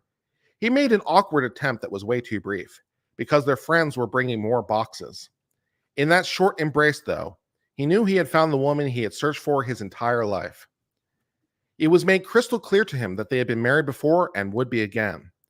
He once again had to fight off a powerful urge to kiss her and somehow disguise the massive erection he was experiencing.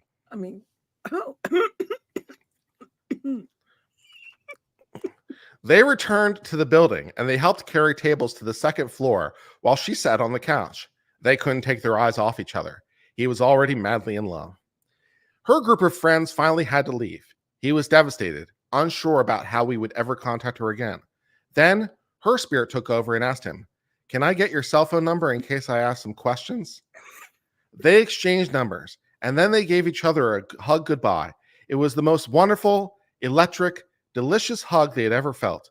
Then he watched her walk away, knowing she was going to truly change his life forever.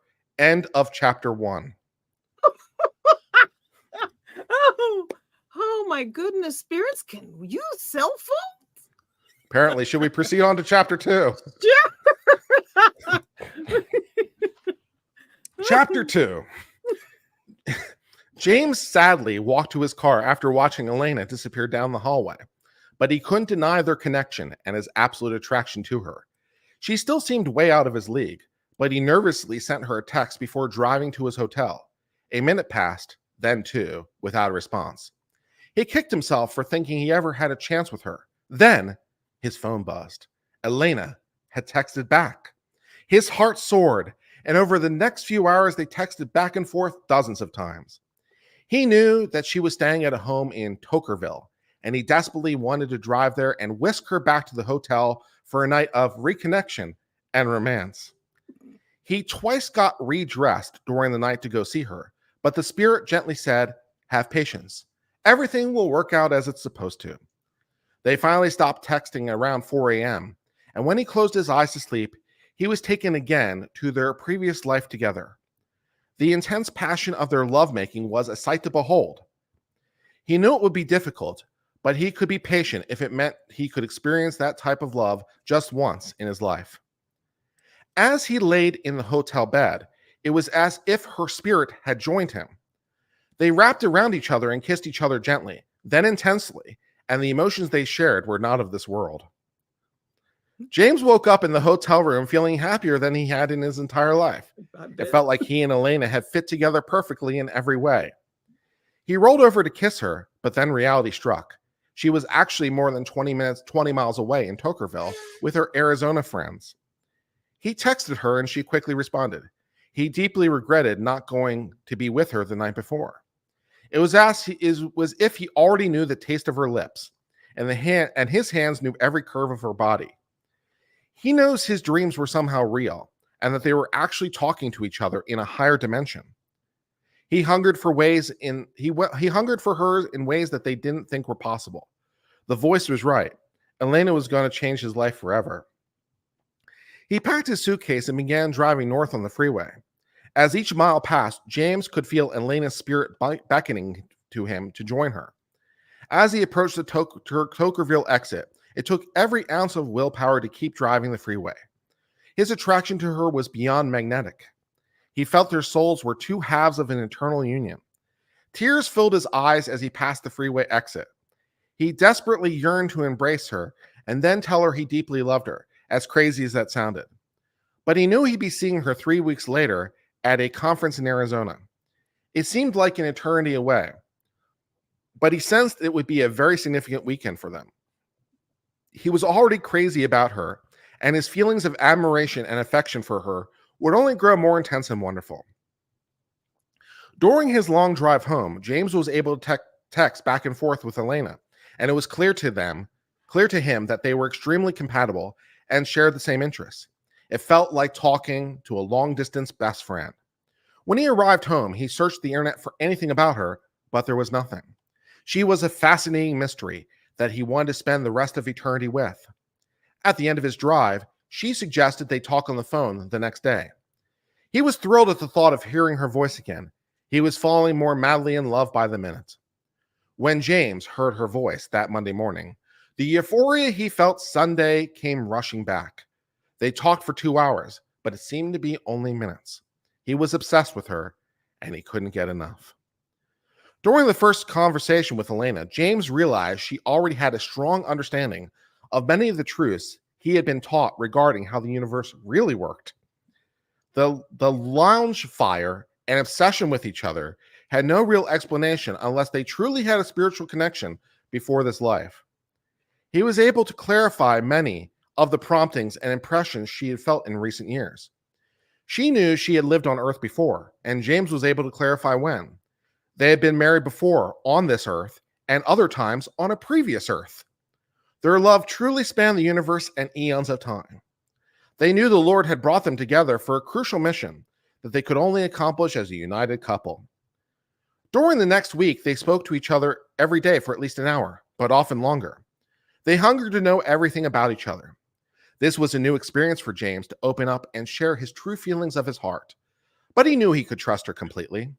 The bond between them was intense, and only the vast distance between them kept their passion from each other from roaring into a blazing inferno. She quickly became his best friend, or better said, two best friends had been reunited, and their prior love was now ignited again in a wonderful, heavenly way. Addi, are you feeling the heavenly way? Are you feeling it? Are you feeling it? There's something. Something's up. I'm feeling the connection that spawns dimensions. I resonate with it on a personal level. Carrying on, as November began, James and Elena talked on the phone every day since last seeing each other. He was extremely impressed with her intelligence, personality, and subtle humor that made him laugh more than he had in this lifetime. She was complete delight to talk to, and the highlight of his day was when he could hear her magical voice. It was so familiar to him, and it actually healed and soothed his heart and soul. They would both attend the same event in mid-November, and it seemed like that day would never arrive. Each day, they opened their hearts to each other a little more. James knew he could trust her with the mysteries of the universe that had been revealed to him. He knew they'd been married before, and they'd been close friends with the Savior when they lived in Jerusalem. James had served in an important position in the Lord's church, and Elena had been his beloved spouse and best friend. That relationship was now meant to continue into this lifetime. In Jerusalem, James and Elena had enjoyed tremendous intimacy. Their physical desire for each other was unmatched, and they were fortunate that they could be alone morning, noon, and night. And they seized every chance to passionately express their love to each other. They simply could never get enough, even after many years of marriage. Everyone knew they were crazy about each other, and they were a wonderful example of how spouses should cleave together in love and unity. James had visions of how they would happily and joyfully pleasure each other in his office. They had two favorite positions that particularly bonded them together. Nothing meant more to James than holding Elena in his arms and unifying their bodies in perfect synchronization. As James and Elena talked on the phone, he tried to delicately describe their connection to each other, and she was delighted she believed him. He also shared that they had been married other times on a previous world, and she accepted that information as well. James was overjoyed to have these memories restored to him because he truly loved her with all his heart. He knew that they were meant to be married again and complete important missions together before the second coming. He was ecstatic that she was receiving confirmations of these things as well. As they talked on the phone, their spiritual connection was so intense, it also produced physical desires. And it was if their spirits were making love, despite the great distance between them. James knew his spirit was visiting her during those conversations. He also became aware that his spirit would visit her at night. and they would wrap around each other in a sensual embrace. Kissing each other was so wonderful and real, and he knew next time they saw each other, he needed to kiss her. He wouldn't be able to resist holding her. He was absolutely in love with her in every way. By the time the conference arrived, James and Elena had become very close through their phone connections, but he desperately needed to see each other again. She agreed to pick him up at the airport and take him to his hotel. He was extremely nervous, worried the spark that he had felt earlier might not be there. But as she arrived at the airport and he opened the car door, his heart nearly burst at the sight of her smile. She was stunningly gorgeous, and they gripped each other's hands. The electricity was tangible. The love between them was powerful and real. The hotel was only a short distance away, and he invited her into the room. They were soon standing alone in the room, and he put his arm around her and looked into her gorgeous blue eyes. They hungered for each other, and he leaned forward and fulfilled a promise he had made a few days earlier. He gently kissed her tender lips, and the same heavenly electricity filled his entire body. The passionate magic he had felt many centuries earlier came surging back powerfully. James moved to the couch, and Elena straddled him effortlessly, as if they've done this thousands of times before. She fit perfectly on him, and they pressed their loins tightly against each other. The feeling was exquisite, and they both smiled and moaned as the sensations passed between them. They were still fully clothed, but the intensity of their intimacy was undeniable. James felt a powerful desire to bless Elena at that time. As they stayed in their favorite position, he moved his hands to her head and began to cleanse and purify each part of her body. He could feel the pains and troubles she had endured throughout her life being removed from her soul and being taken outside and destroyed. James's hands worked their way down her body and lingered briefly on her beautiful breasts. She truly had the body of a goddess, and he was experiencing an indescribable mix of physical and spiritual ecstasy. He soon concluded the cleansing of her body from head to toe, then filled her body with a balm of light and love. James could continue to see the happiness in her eyes, and instinctively their mouths came together again. The fire was burning strongly within them both as their kissing grew more intense. He gently said, "I love you, Elena." These words sparked a frenzy within them. Their tongues effortlessly intertwined, and their hips gyrated in a smooth, erotic rhythm. Two lovers, long separated, were finally united in heavenly bliss. After a few minutes of excitement, pleasure, and fun on the couch, James and Elena both felt compelled to change into more comfortable clothing. James changed into some athletic shorts and a blue shirt, and Elena put on a stunning black top and tight leggings. The top revealed just enough, but not too much, and James was overjoyed at the sight. James took her in his arms, and they smiled at each other. The vibration in the room was intense, and their hearts reached out to each other in glorious union. James gently touched the sides of Elena's breasts, and he was in ecstasy. She stood on her tiptoes and gave him a sensual kiss that sent electricity throughout his body. They moved towards the bed and were quickly intertwined around each other. She was so beautiful, loving, and enchanting that James could hardly breathe. They were both aroused, but they knew there were limitations on what could occur that night. But they kissed for nearly an hour and pressed against each other tightly. Towards the end of the evening, Elena laid on her stomach at the end of the bed, and James caressed her fabulous body. He grasped her perfect bottom with both hands, and she expressed how much she loved that. She soon stood up and straddled him again as they passionately kissed farewell.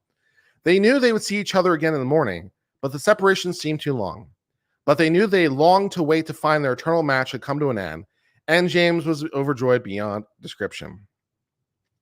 I do like that the spirit is basically a cock block in the story. That's very hilarious to me. Did they have their magic undies on, though? Or did they keep those? Unclear. Unspecified. All I have is the text. I don't know what to tell you. James and Elena had agreed to visit the temple the following morning. She returned to the hotel room, and after additional romance on the couch, they calmed their nerves enough to give each other a blessing. After James placed their hands on her head, He connected with Elena's true self. He knew he was in the presence of an exalted goddess who had returned to the earth to perform a special mission. This mission included being with him, and they would progress together as translated beings. The full plan wasn't completely clear to him, but their immense power radiating from her confirmed his belief that she was among the greatest women in the universe. She then gave him a tremendous blessing that helped him realize how much she truly loved him and wanted to be with him forever. He was deeply humbled that such an incredible woman regarded him so highly. We have a verdict. Oh, okay, exciting. Oh, yeah, I just saw it. Verdict. Let's see what happens. Let me see what's going on. It'd probably take time for them to get together. I'd be surprised if it's going to be. Yeah, I bet you. It's probably going to be like a half hour, if I guess. We have a verdict, y'all. Awesome. So until we find out, it'll pop up, and I've got it right here because it's still there. So as soon as it goes, or we'll be up for verdict. All right. So it says court will begin at 11. So I've got 15 minutes apparently. All right, I'll try to speed through this. But you don't want to rush the words because they're so glorious. But I'll do my best. My goodness. I have to change my magic undies now. His heart burst as she blessed him, and he had glimpses come to their mind, not only of their life in Jerusalem, but even as a couple on a previous earth. He knew that they had been eternal companions for eons, and their love was beyond the celestial. They embraced following the blessings, and their emotions felt a mixture of eternal bliss and celestial desire. The sexual chemistry was undeniable, but their spiritual unity was a glorious bonus for them both. They had only known each other for 3 weeks, but two lonely, misunderstood souls had finally found their best friend that they could trust and confide in. They soon arrived at the temple, and they both felt they should do sealings together. They were soon seated in a sealing room, facing each other. Elena looked so stunning as she smiled at him. She seemed calm, while he felt quite nervous. Their opportunity soon came to kneel across the altar from each other. As the sealer pronounced those sacred words, James and Elena knew they were now sealed as husband and wife for eternity. As the earthly sealing was taking place, a similar scene involving their spirits was happening on a higher plane, where they kissed and unified their souls. They knew that they had just begun a new journey together that was eternal and never-ending. After the sealing, they went to lunch together, and they felt so comfortable. Everything was so right. James could look into her eyes forever, unless he was gently kissing her and telling her how much he loved her. Even when they held hands, there was a powerful vibration that exceeded the celestial world. They attended the conference, but their thoughts were completely focused on each other. James gave his talk that was well received and sparked great interest in his books. Elena joined him at the selling table, and they sold more than 359 books within a couple hours. You just got to love that precision. Not more than 360. More than 359. Oh. Okay. But all they really wanted was to slip away and express their love to each other. They went to dinner with some friends, but afterwards, they were able to find some time alone. They drove to a secluded area and slipped into the back seat. Elena was wearing a pair of incredibly sexy jeans, and she straddled James in the back seat as he once again grasped her fantastic bottom. She pushed him back into a reclining position, and their loins fit perfectly together. They kissed passionately and rhythmically as they pulsated against each other. Their love was intense and undeniably real. James was now madly, crazily in love with her, and it was so wonderful she felt the same way about him. By the way, I just have to mention this detail because I think it's hilarious. This entire text message is contained in the official police report regarding the murder. That's where I'm getting it from. It's in the police report. I heard some police officer put this in the official police report. I'm just saying. I would like to meet that person and shake his hand. I am reading this text courtesy of the Chandler Police Department. You're welcome. Oh my goodness. One powerful One powerful moment happened earlier that day when Elena was listening to another speaker while James stayed at the table. But he thought Elena said, "Come stand by me." He went into the room and saw her standing against a wall. He moved behind her and they discreetly touched. After a few minutes, he checked his phone and saw she texted him with that very sentence. At the stone, he heard his voice. It was a powerful testament they were already communicating with each other level. Okay, so she texted him, "Come stay with me," and he heard it in his mind. Okay, that's what happened. Okay, just clarifying. It took a while. Apparently, the text message service is unreal. He's getting the text messages delivered into his mind. I don't know if I want that service or not, but that's what is happening. It took a while for everyone to settle into their beds, but once the house quieted down, James opened the door slightly and saw the wonderful sight of Elena approaching the room. They locked the door behind her and got quickly under the covers. He was wearing athletic shorts, and she was wearing a tight, thin legging and a loose top. They clung to each other and kissed desperately, hungrily. James placed her hands under her top and caressed her splendid breasts. She moaned happily and wrapped her legs around his waist. Only 2 thin layers of material separated their loins, and they could each feel each other's most intimate body parts in detail. The intensity and spiritual vibration exceeded anything either one of them have ever been felt before. They knew their spirits were actually intimately joined together, and it felt like they had left the celestial world. Elena soon got on top of James, and they rhythmically ecstasy continued for several minutes. I mean, at this point in the story, they are married and apparently are still wearing clothing, so I don't know what to tell you. Kept pressing on. They fit together perfectly, and their kisses were deep and frenzied. Their desire for each other was beyond compare. As the reunion in the spare room came to a conclusion, Ralph knew Elena was his perfect match. They longed to stay intertwined to each other, but it would be best to separate and get some rest. But by 6 a.m., James could no longer stand to be away from her any longer. He slipped into her bedroom and stood at her bedside. She was unbelievably gorgeous, and he had a great desire to join her in bed and continue the previous night activities. But there were other guests in the house who weren't yet aware of their sizzling love for each other. So he gently touched her shoulder to awaken her. Her eyes opened, then she reached up and grabbed his arm to pull him into bed. He smiled, realizing she wasn't fully awake and had likely been dreaming of him. He simply whispered that he loved her and hoped that she would go walking with him through the neighborhood. James and Elena enjoyed a walk together that morning along a quiet street of the gated community. Their sensual attraction towards each other had been intense, and they touched shoulders and hands as they walked. They were like magnets that could not be separated. She had worn exercise leggings that drove him crazy with desire. The leggings emphasized her perfectly sculpted bottom, and it took all of his willpower not to pull her gently to him and grasp that bottom firmly and powerfully with both hands while kissing her passionately. They went again that next morning. Unfortunately, a friend invited herself along, but James and Elena were still completely engrossed in each other. He had to catch a flight home that morning, but he was able to give Elena a special blessing before departing. After placing his hands on her head, he felt their spirits connect with a surge of power. At that moment, his only desire in life was to be with her and always throughout eternity, and that desire had continued to intensify. During the blessing, he was shown the great missions they would perform together. He knew this was an eternal union that would forever change the world.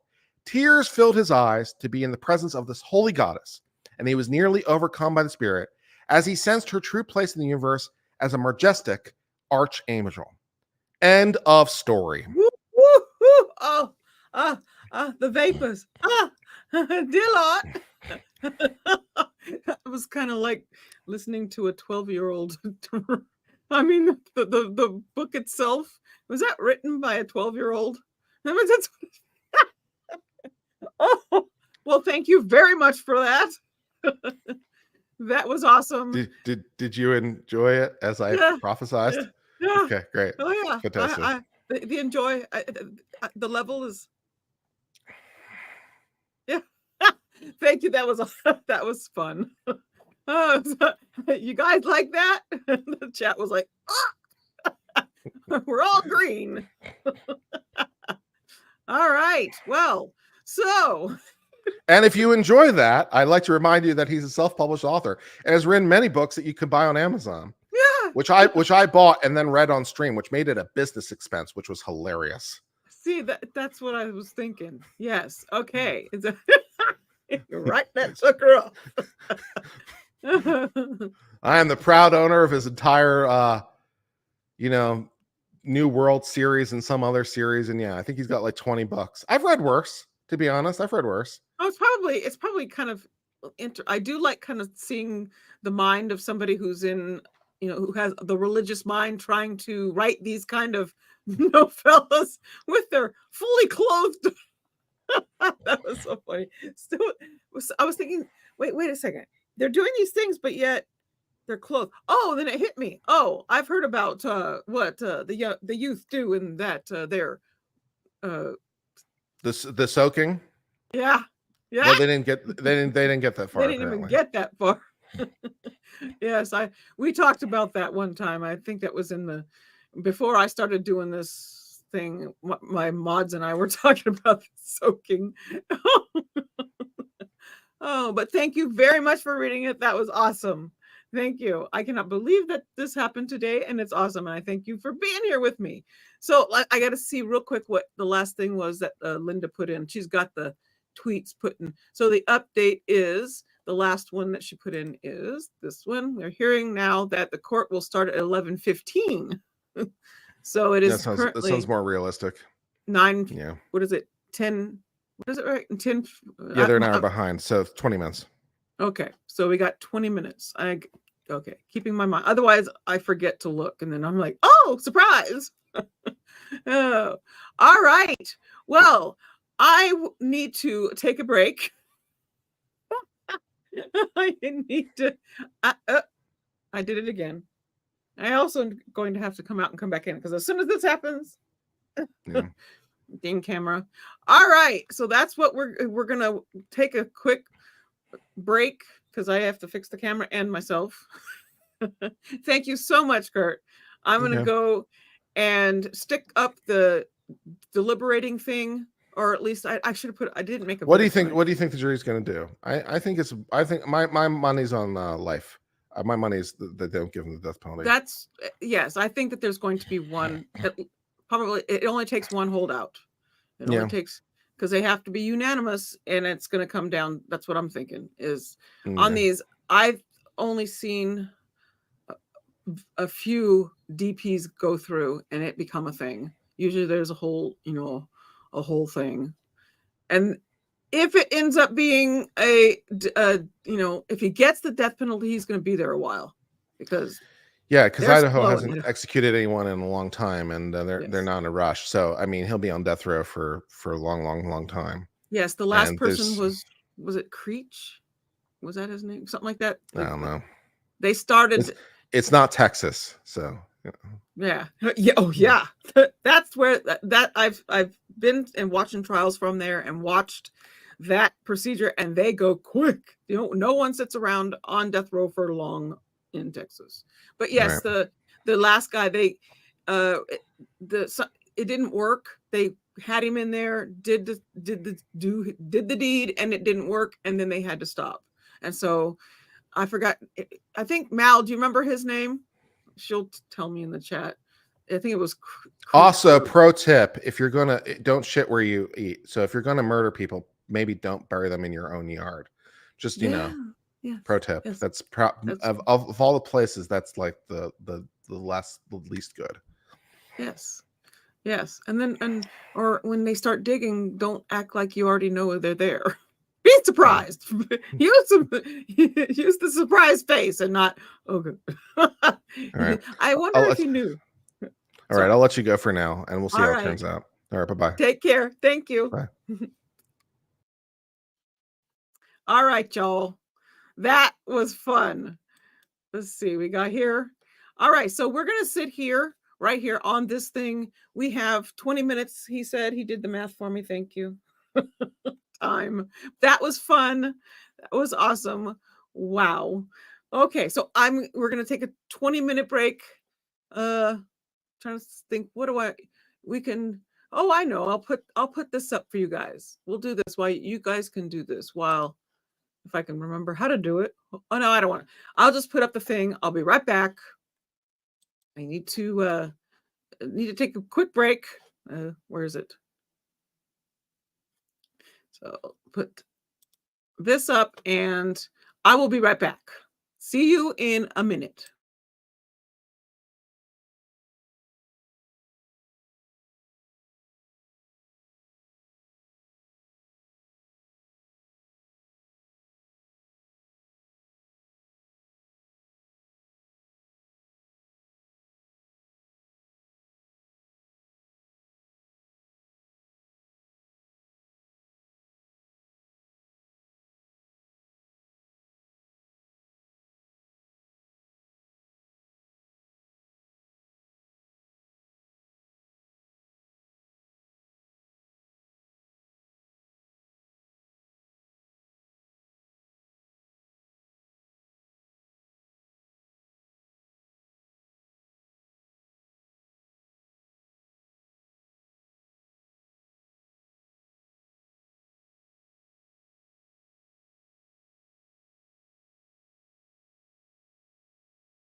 All right, we're getting close to the wire. It's 11:12 in Idaho. So they are expecting the verdict soon, but we know what soon means. It doesn't mean that. So Linda's update, new thread, the courtroom waiting, or this is Caitlin in the courtroom waiting for Chad Daybell's sentencing verdict to be read. So nothing yet. We are ready to go.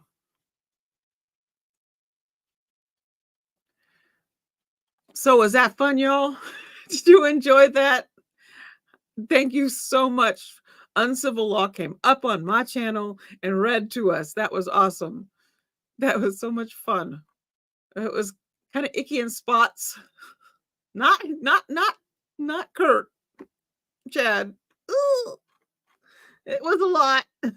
It was fun. Let's see here.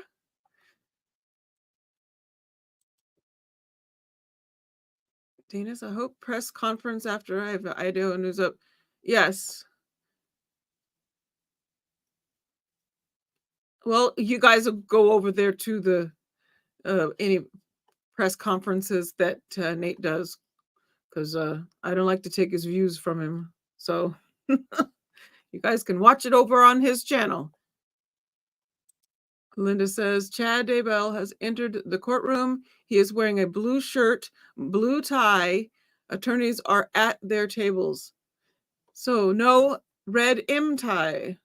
I guess that would probably be not a good. So what? Oh, remember, he's all into colors. So I wonder what blue tie means. Like, what does a blue tie mean? I noticed that Lindsay's outfit yesterday, she had a blue skirt and blue top, or blue jacket on. It was different from her vibrant one she had for verdict. I couldn't tell. I think it was salmon. So the color was, I think, of hers. Oh, it made my skin crawl, and not in a good. But it was fun. No one else gets to say that they had Uncivil Law come on and read a novella on their channel. Well, maybe, I don't know. That was cool.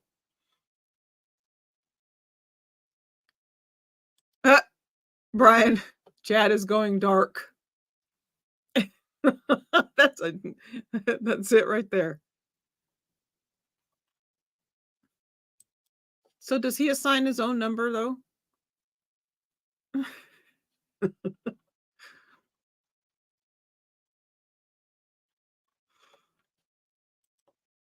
So yeah, what I'll do is if he does have, let me get East Idaho up just so I can see it. If they do any pressers or anything after, I'll put the link in the chat.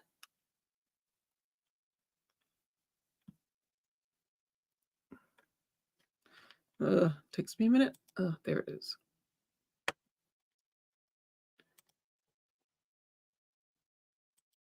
Okay, I've got them up too, so I can see them.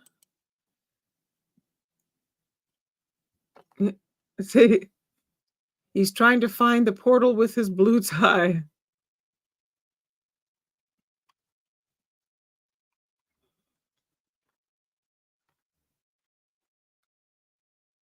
So what are your thoughts? What do you guys think was going to be the verdict on this?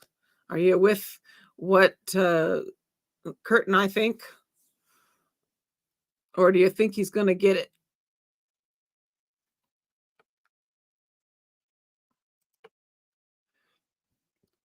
Are you getting nervous?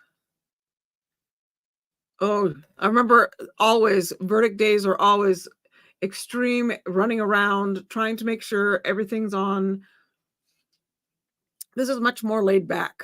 Before it was very stressful trying to get a verdict up and be the one in your own chat to say the verdict. 5 billion people running in trying to say verdict before you.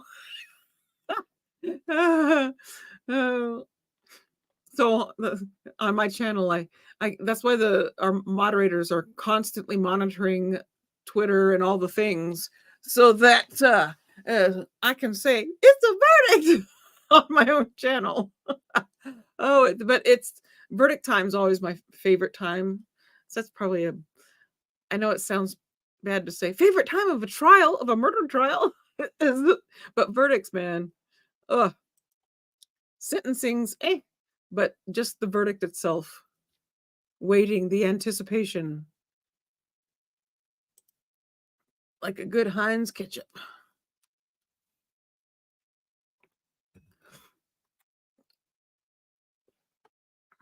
Colby, let's see. Candy. Oh, so Brian thinks LWAP. Dana thinks LWAP.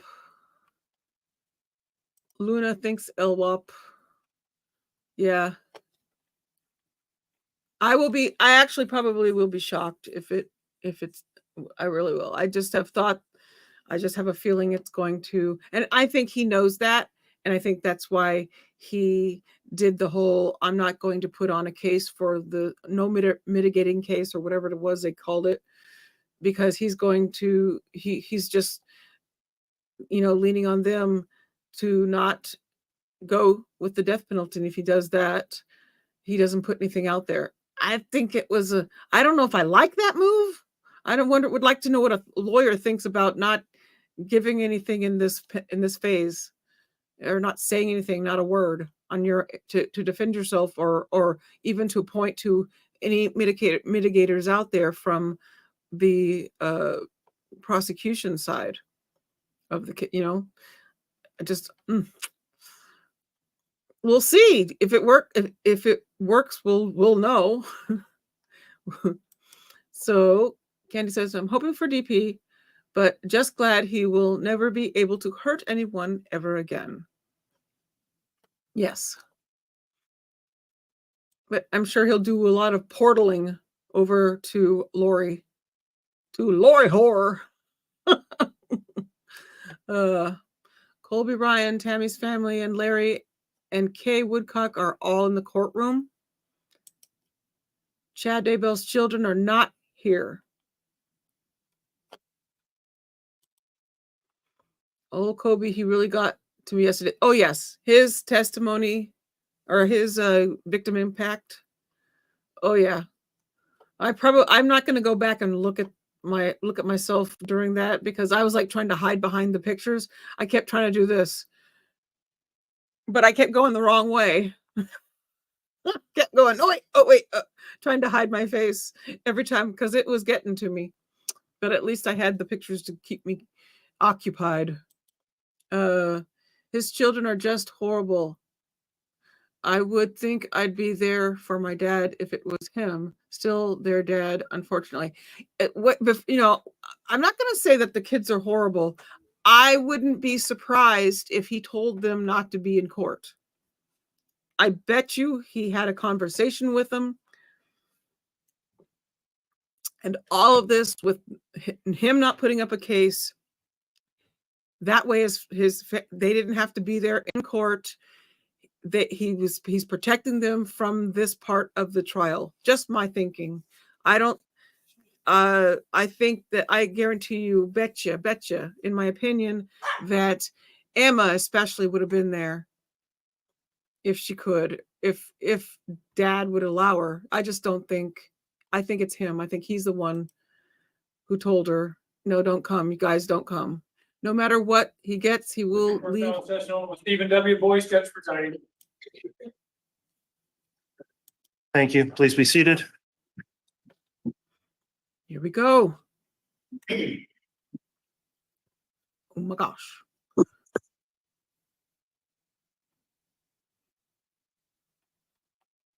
Oh yeah, look at the blue tie.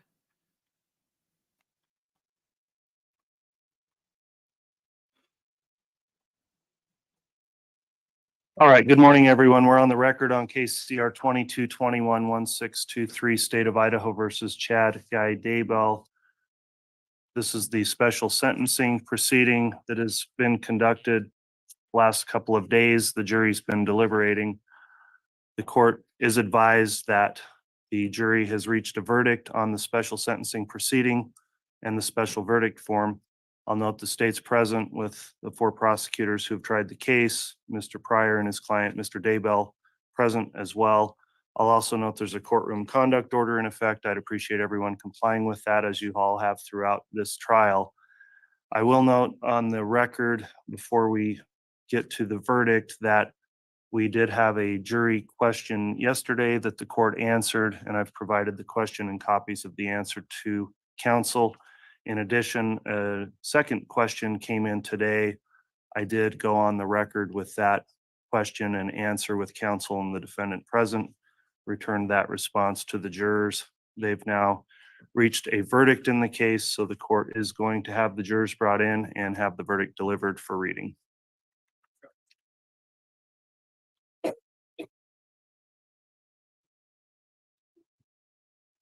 And here comes the jury. Get ready, y'all.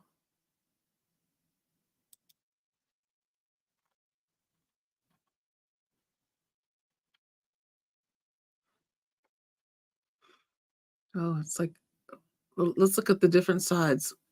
Let's see, behind him, they rearranged stuff, I think.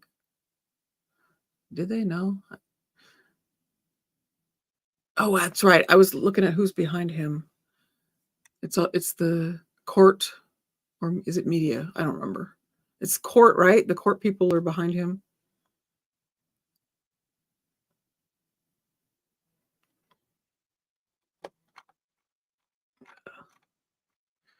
And we got Pryor. Someone poke him, make sure he's still awake. Or maybe he fainted already.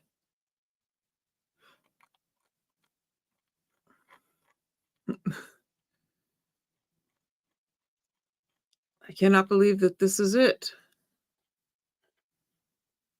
We're down to the very last bit. Now I've got to come up with another trial.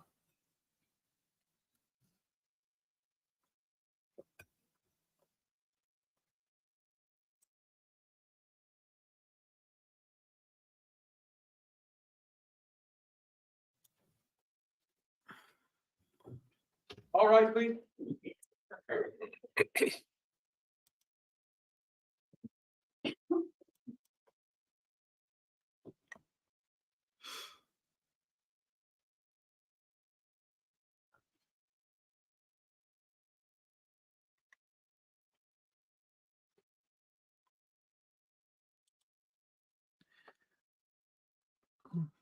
Oh, they're even in the hall. Look at, Here's I all mean, for the counter for your honor.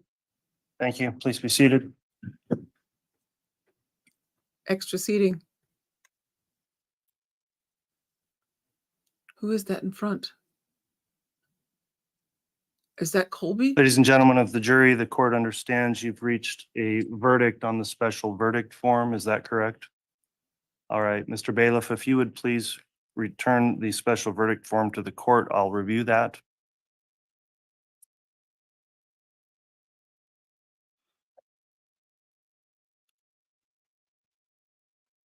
Oh, the anticipation. Ladies and gentlemen, the verdict form is somewhat long and complicated. The court is going to take a moment to review the form. So talk amongst yourselves.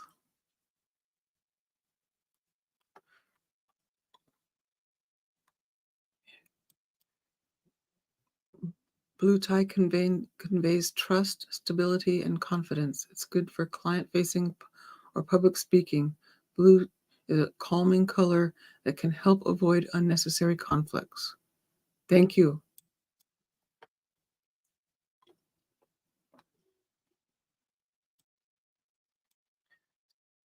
Pryor did his best, made me want to puke a few times. Where were Chad's amazing children? Probably told to stay home by dad.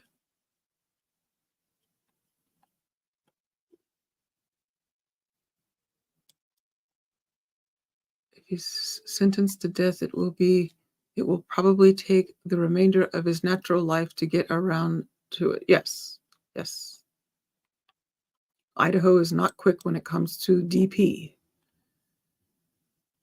All right, the court's reviewed the special verdict form. I do find it's been properly filled out by the jury foreperson as well as correctly signed and dated. At this time, I am going to request, Madam Clerk, Ms. Holstein, if you would please read the special verdict form. If you'd like to remain seated or standing, it's a long form and will take some time to read, but however is most comfortable for you, Madam Clerk, you may go ahead and read the special verdict form into the record.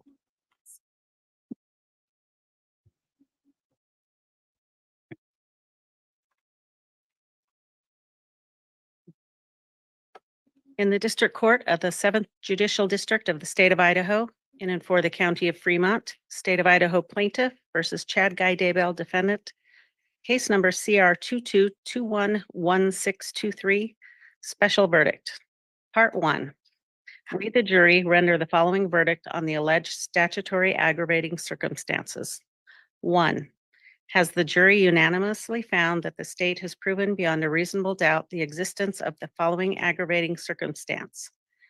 The murder of Tylee Ryan was committed for remuneration, or the defendant employed another to commit the murder for remuneration or the promise of remuneration? Yes. 2. Has the jury unanimously found that the state has proven beyond a reasonable doubt the existence of the following aggravating circumstance? The murder of Joshua Jackson, hereinafter J.J. Vallow, was committed for remuneration, or the defendant employed another to commit the murder for remuneration or the promise of remuneration? Yes. 3. Has the jury unanimously found that the state has proven beyond a reasonable doubt the existence of the following aggravating circumstance? The murder of Tamara, hereinafter Tammy Daybell, was committed for remuneration, or the defendant employed another to commit the murder for remuneration or the promise of remuneration? Yes. 4. Has the jury unanimously found that the state has proven beyond a reasonable doubt the existence of the following aggravating circumstance? The murder of Tylee Ryan was especially heinous, atrocious, or cruel, manifesting exceptional depravity? Yes. 5. Has the jury unanimously found that the state has proven beyond a reasonable doubt the existence of the following aggravating circumstance? The murder of J.J. Vallow was especially heinous, atrocious, or cruel, manifesting exceptional depravity? Yes. 6. Has the jury unanimously found that the state has proven beyond a reasonable doubt the existence of the following aggravating circumstance?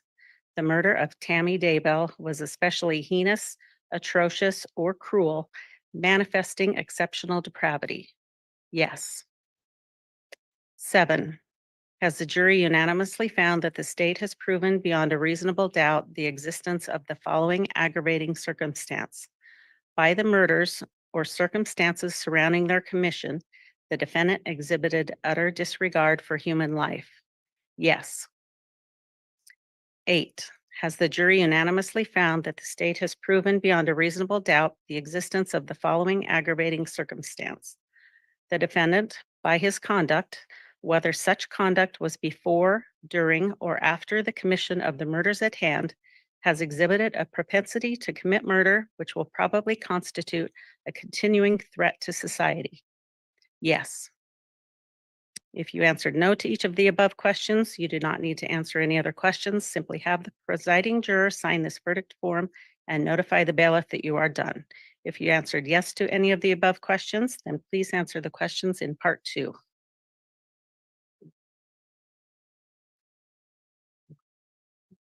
Part 2. We, the jury, render the following verdict on the weighing of all mitigating circumstances against the statutory aggravating circumstances. You are to only answer the following questions for those statutory aggravating circumstances for which you answered yes in part 1. 1. With respect to the statutory aggravating circumstance that the murder of Tylee Ryan was committed for remuneration, or the defendant employed another to commit the murder for remuneration or the promise of remuneration, we unanimously find that when weighed against this aggravating circumstance, all mitigating circumstances are not sufficiently compelling to make imposition of the death penalty unjust.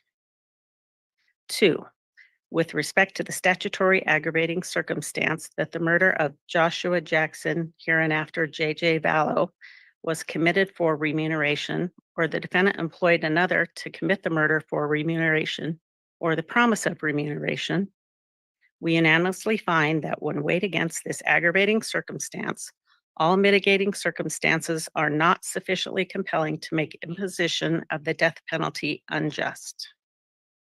3, with respect to the statutory aggravating circumstance that the murder of Tamara, hereinafter Tammy Daybell, was committed for remuneration, or the defendant employed another to commit the murder for remuneration or the promise of remuneration, we unanimously find that when weighed against this aggravating circumstance, all mitigating circumstances are not sufficiently compelling to make imposition of the death penalty unjust. 4, with respect to the statutory aggravating circumstance that the murder of Tylee Ryan was especially heinous, atrocious, or cruel, manifesting exceptional depravity, we unanimously find that when weighed against this aggravating circumstance, all mitigating circumstances are not sufficiently compelling to make imposition of the death penalty unjust. 5, with respect to Did we lose the mic? it's back. 5, with respect to the statutory aggravating circumstance that the murder of J.J. Vallow was especially heinous, atrocious, or cruel, manifesting exceptional depravity, we unanimously find that when weighed against this aggravating circumstance, all mitigating circumstances. We need a new mic. Okay, we're going to get a separate mic. Thank you.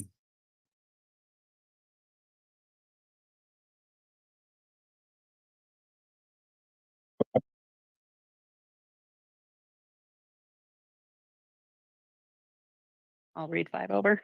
Yes, start with 5 again. Thank you, Madam Clerk. 5. Okay. With respect to the statutory aggravating circumstance that the murder of J.J. Vallow was especially heinous, atrocious, or cruel, manifesting exceptional depravity, we unanimously find that when weighed against this aggravating circumstance, all mitigating circumstances are not sufficiently compelling to make imposition of the death penalty unjust. 6, with respect to the statutory aggravating circumstance that the murder of Tammy Daybell was especially heinous, atrocious, or cruel, manifesting exceptional depravity, we unanimously find that when weighed against this aggravating circumstance, all mitigating circumstances are not sufficiently compelling to make imposition of the death penalty unjust.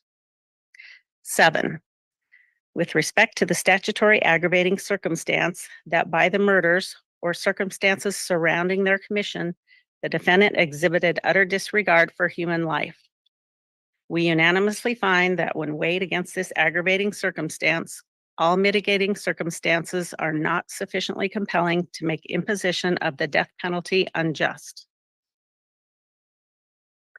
8, with respect to the statutory aggravating circumstance that the defendant, by his conduct, whether such conduct was before, during, or after the commission of the murders at hand, has exhibited a propensity to commit murder, which will probably constitute a continuing threat to society. We unanimously find that when weighed against this aggravating circumstance, all mitigating circumstances are not sufficiently compelling to make imposition of the death penalty unjust.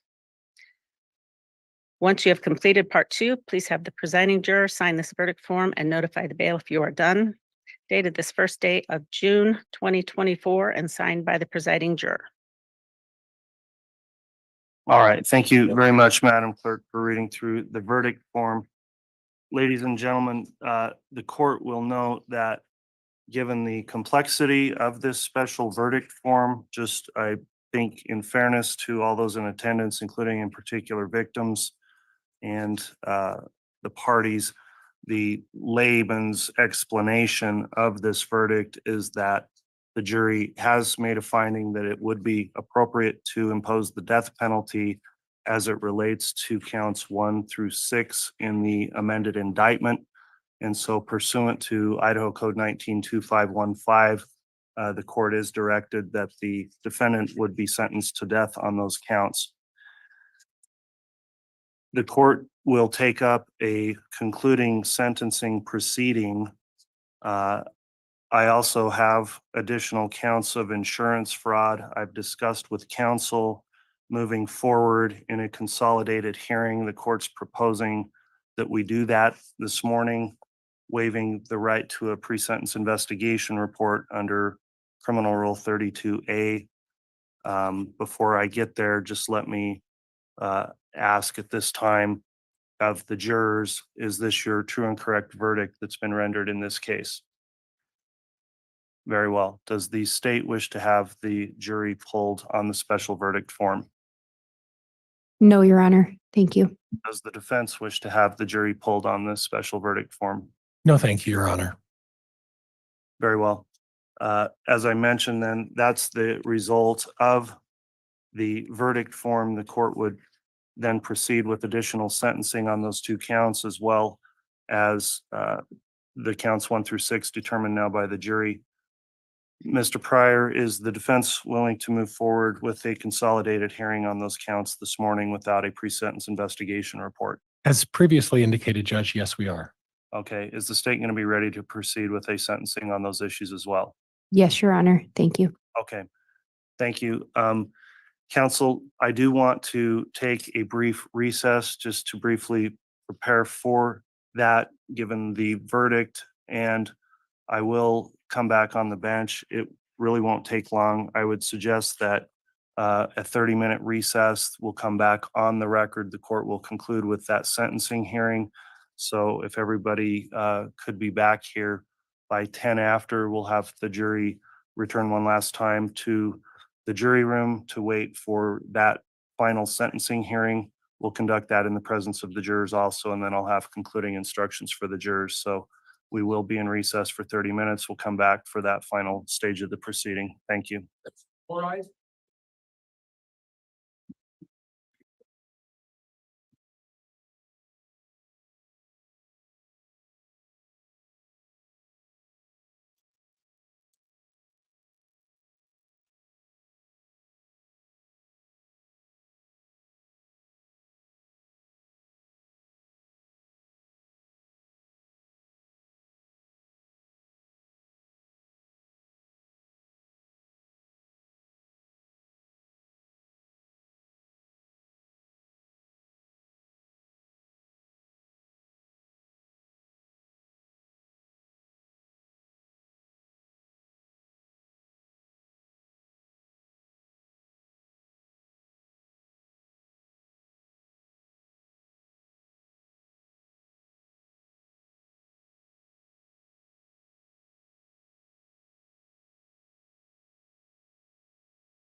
Oh, darn it. I did it again.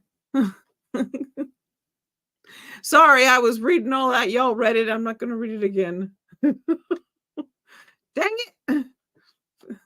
Thank you, Linda. Yeah, I have this thing where it doesn't, if I pop myself up, it doesn't turn my sound on if I turn it off, and it's a whole thing. Sorry. I was just reading what you didn't miss anything other than just me reading, but they didn't actually make a recommendation. Okay, and he says that's the problem. If the jury, okay, so where did she go?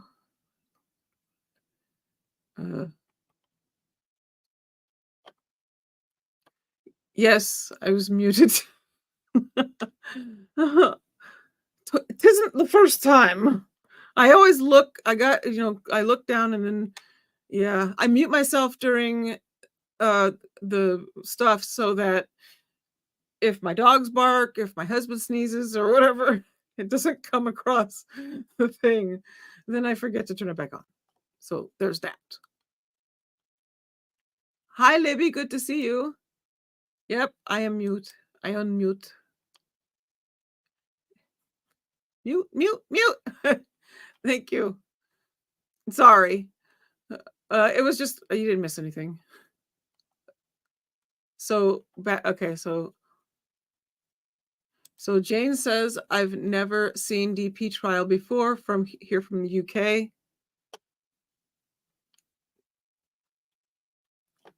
Boy, I was chatting a while. Muted. Oh, well. They make the recommendation backwards by finding the circumstances aggravated without mitigation. And is that because there was no mitigation given because he didn't give any? Is that why, Toby?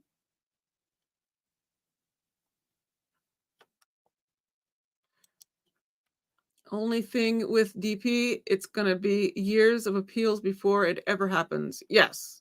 Oh, yeah. If you scroll back a bit, we kind of mentioned that uncivil law came up with me on panel, and we were saying it's going to be a while. Idaho is extremely slow when it comes to DP. Lemon says they just found that there was no mitigation or that the mitigation was not enough.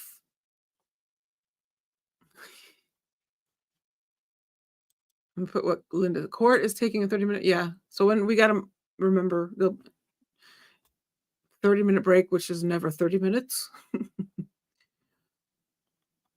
So yeah, he'll be on death row 23 hours by himself in a cell for a very long time. And he very well could still be there when he's old. What was it? The one that I mentioned, there was that last person in Idaho with the DP. He was there for 40 years. And then it was his his day of execution, and something went awry and he didn't get executed. And I don't know what that means. Does that mean that they can't try again? That he's just now, it just moves it down to LWOP? Or how does that work? Pipsqueak. Yes, he did. And Toby says, Judge Boyce has been really good. Okay, so Caitlin may be going live. Let me see. I have their channel. They're live now, yeah.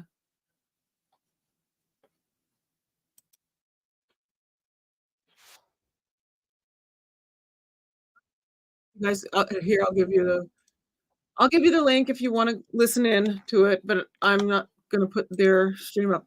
So here's the link. That's for East Idaho News.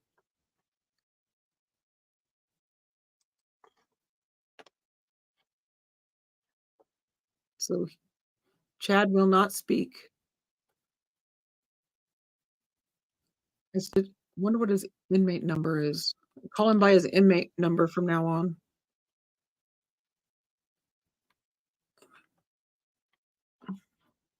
So I'm doing some searching in the background. Looks like there is some disagreement on how to read the Supreme Court's case of Hearst v. Florida on this issue. So they're going to come back for that after the break. And this right here, there was no mitigation offered. Is that what I said about because he didn't give any, he had none, right? Chad will make the 9th person on Idaho death row. At least he won't be able to get a prison flock. Oh,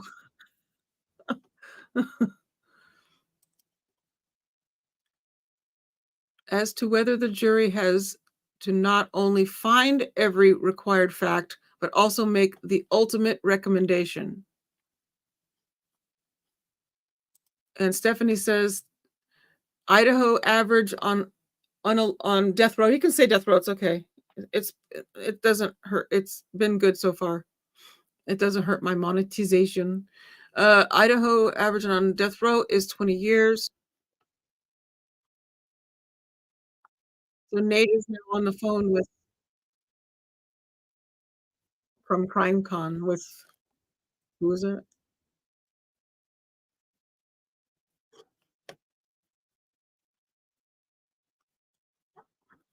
Oh, is that Caitlin? Oh, I didn't even realize that was Caitlin.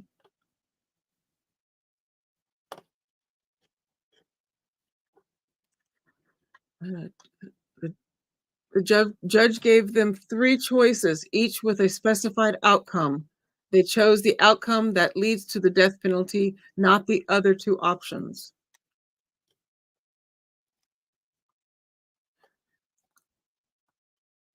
And I get that, but they didn't actually ask the ultimate question, and that could be a problem. I think the punishment of death row is being on the row itself, not the potential execution. And I agree with that.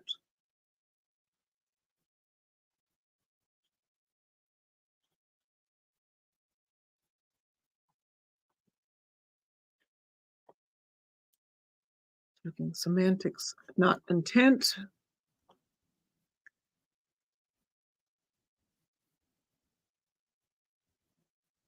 So now there's a whole new, I'm listening to Nate. He says there's a whole new next thing that goes with this. Will they set a date? And a long, brought out process. Yep.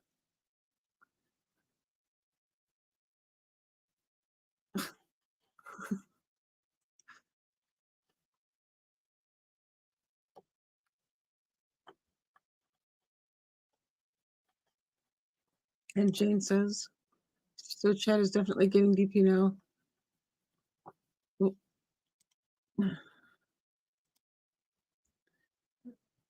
some have been on death row for up to 20 to 30 years before sentence is carried out. Hope no governor gives him reprieve. No, they have 2 options. There is a injection and now added, they're in the process, or I don't know if they have it built yet, but they have the place for firing squad. So if and that's the plan B in case plan A, the injection doesn't work, then it would be firing squad.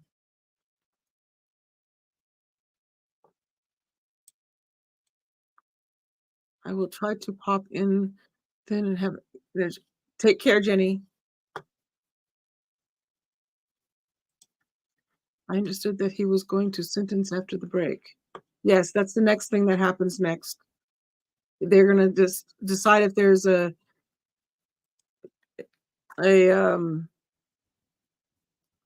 date for it to be carried out or whatever. Nate's talking about it now.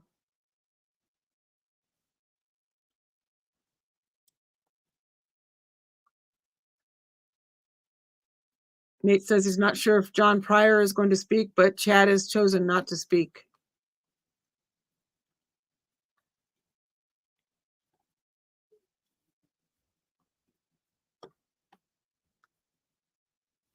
Is each of the 50 states has the right to use whatever language they want during their procedures as long as they don't violate a constitutional right.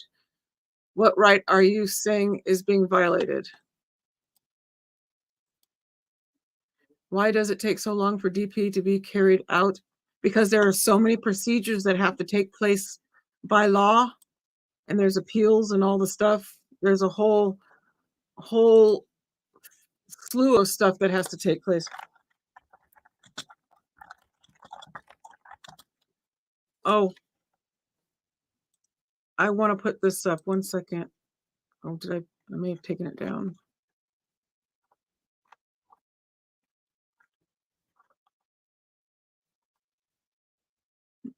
Oh, here it is.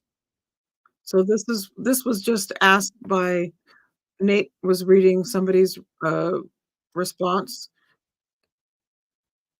and they want donations to go to her foundation.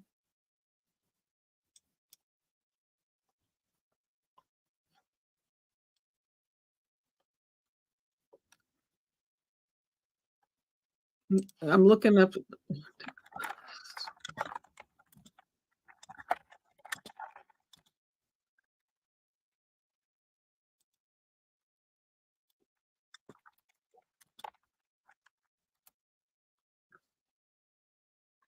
Okay, so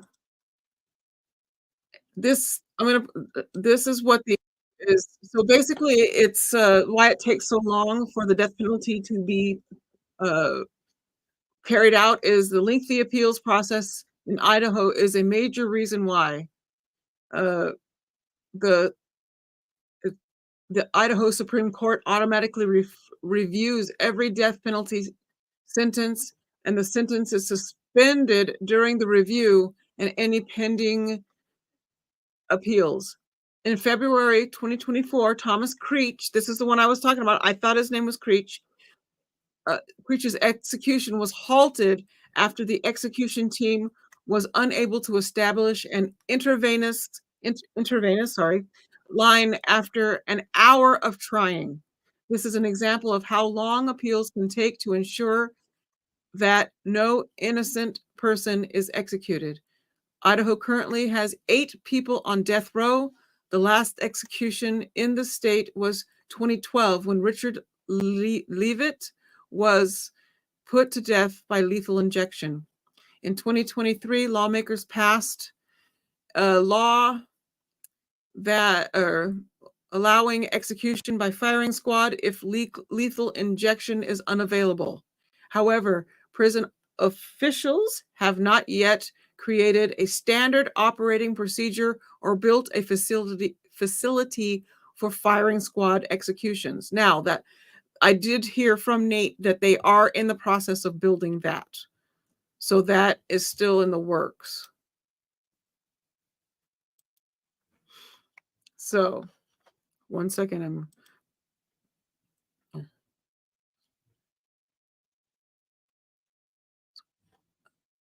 All right. So,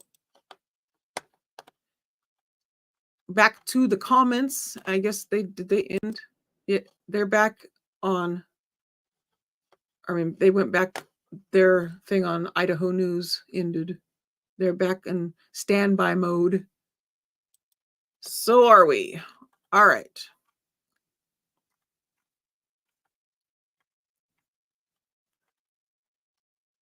Here's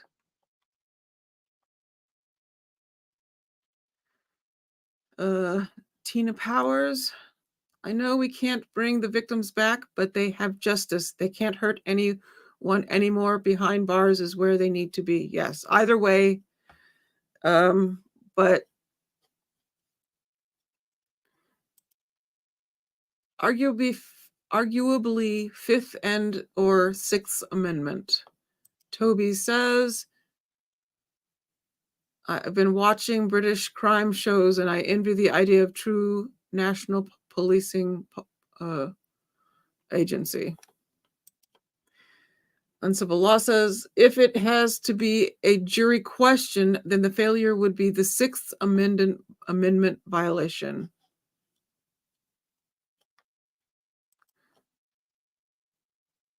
LWAP would have been easier, but I respect the jury's choice. Delaware Supreme Court appears to have interpreted Hearst as requiring the ultimate question to be decided by a jury. Idaho appears to disagree. Thank you, Kurt, for putting this in the chat. So there is a split in the understanding of the federal law, it seems.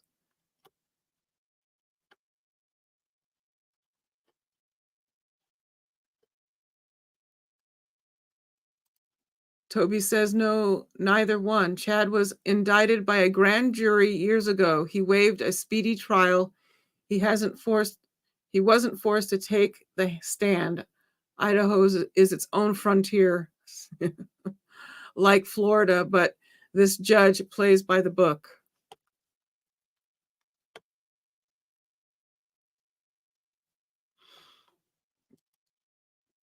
Okay, Toby says it doesn't have to be a jury question. It can be a jury answer. Toby, I forget. Are you an attorney? I can never remember. I know that Kurt is. I can never remember. I'm not. I'm yes. Oh yes, I am. I'm an armchair lawyer, and I passed the bar on Fifth Avenue. So there you go. Each state will define law a bit differently. He says, I don't know what to tell you. There appears to be a disagreement as to what the federal constitution demands on this issue.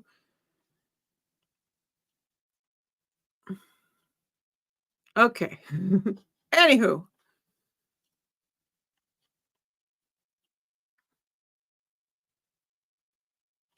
Jane, yeah. I try, one of the things I try to do is not just, sit here and watch a trial, but actually, put good stuff in, learn as we go.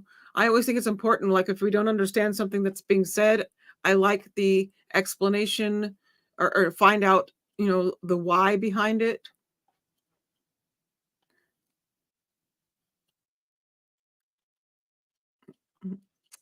So, okay, so we wait for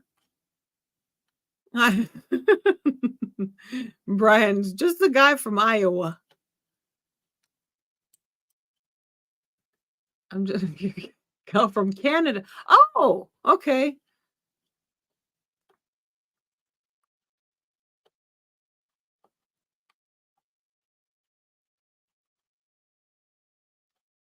Is there any food in Iowa? Let's see. Take a look at.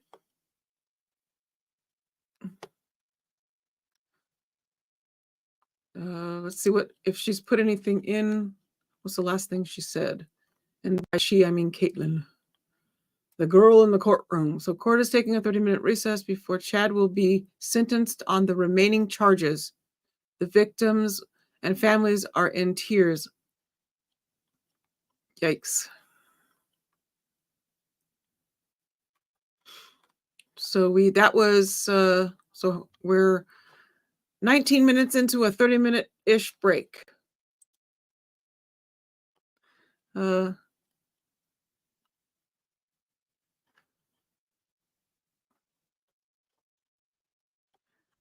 here we wait. Luna. Luna says, that it didn't pop up. I'm just little old me from Cali.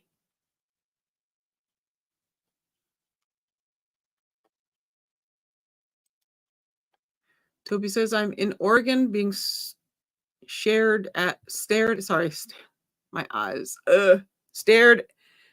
by a starving dog because I have food. Oh.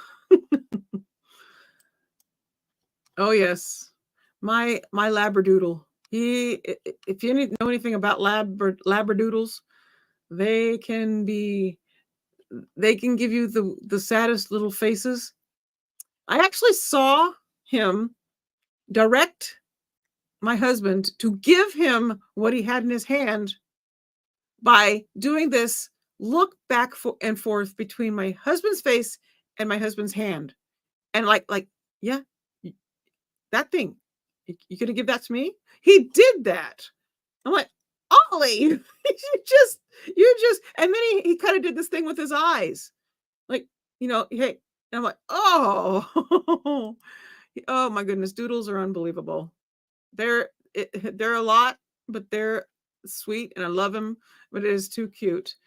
Linda's, I just got Black's Law Dictionary, 11th edition. Haven't cracked it. Oh my goodness. I do not have any law books. Yeah. I don't have the focus factor to sit and read. I need Audible. I need somebody to talk to me. No. Can you imagine? Audible law book. Ha!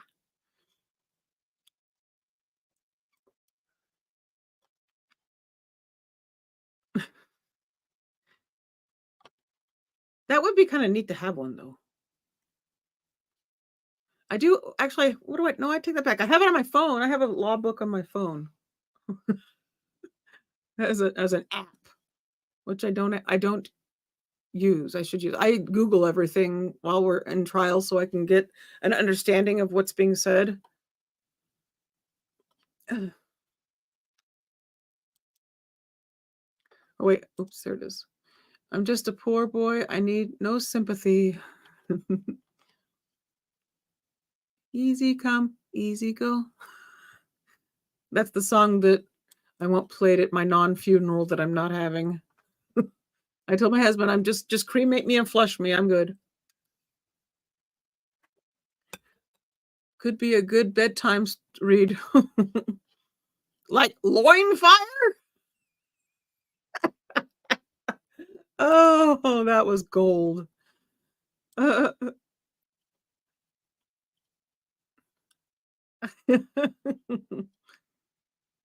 Yes. Verdict.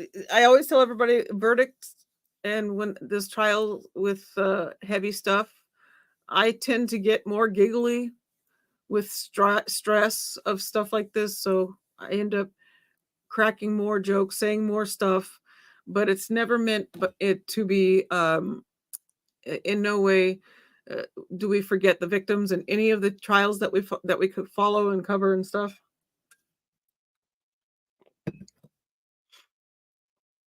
So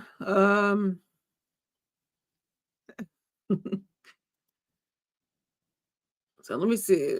We're how many minutes are we in now? So we're at 24 minutes into the break. Google is more willing to talk about crime than my co-pilot AI or Al. It gets nervous when AI. It gets nervous when I bring up criminal trials and unaliving. Lindsay Blake's song, "We Are the Champions." Lemon says, "You do get more giggly. It's not viewed badly at all." Yes, you know me. Everybody knows I have a giggle issue. It is a thing. It will always be a thing. It's my charm.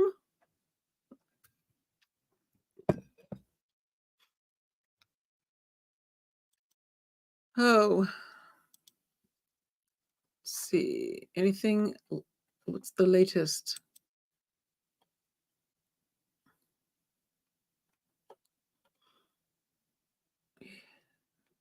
Okay. Verdict. So nothing. Still waiting. So we're at 25 now. Oh, 25 minutes now. Stop watching the clock, Addi. I keep hearing a boom boom. Hold on. Something in the background's making noise.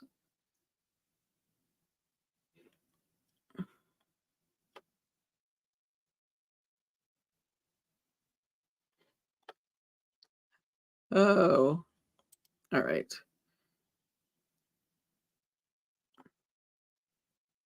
Oh, is it? Yeah. I've been that way my entire life. I just listened to Caitlin and Nate, and yes, I agree. If the DP hadn't had to be taken off the table for Lori, she too would have gotten the death penalty. Yes.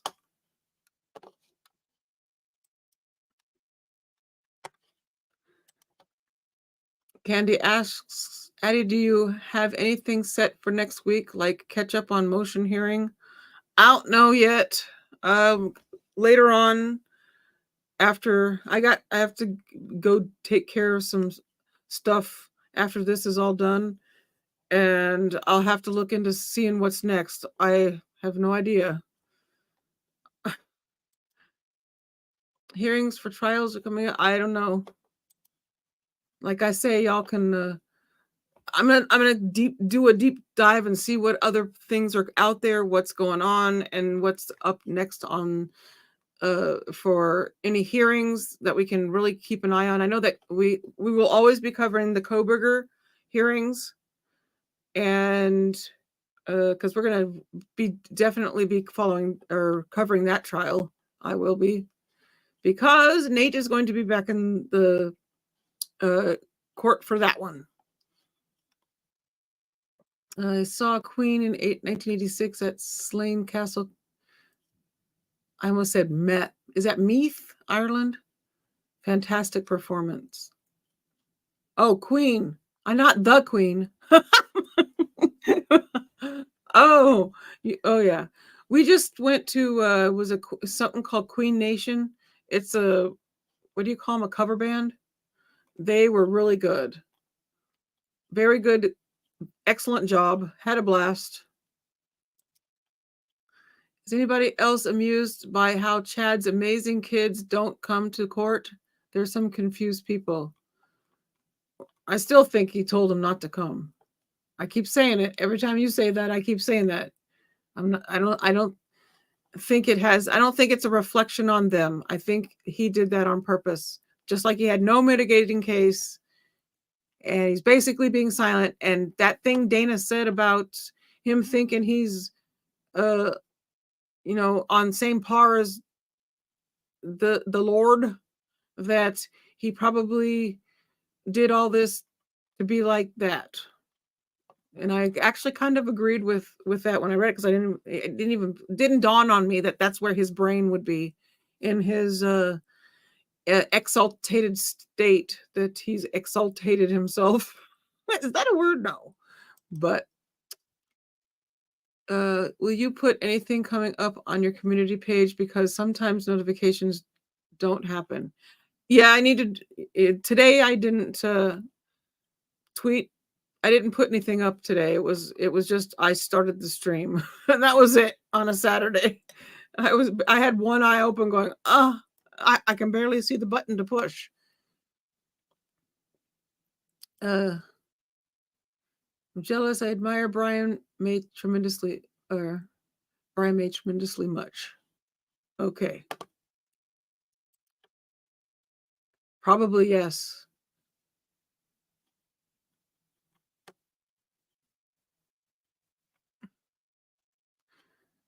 What's Mal? Mal says, I don't know. They did not attend trial, verdict, or today.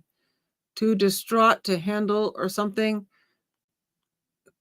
Could be, and it could be like I think it doesn't look good in front of the jury, in my opinion, if your own family doesn't show up. But if he made that choice to not have them, because he already said planned to have no mitigating case, so that meant that nobody had to testify on his side, or be, you know what I mean? He didn't have anybody speak for him. He chose to have nothing said about him. That was his thing. So then there was no reason for them to be there. And so save them from that stress. That's just kind of how I see it. It's not really into Queen until I actually went to their concert. Oh, I've been a Queen ever. I'm old, y'all. You'll probably don't believe how old I am. Oh, I grew up on them. Just saying.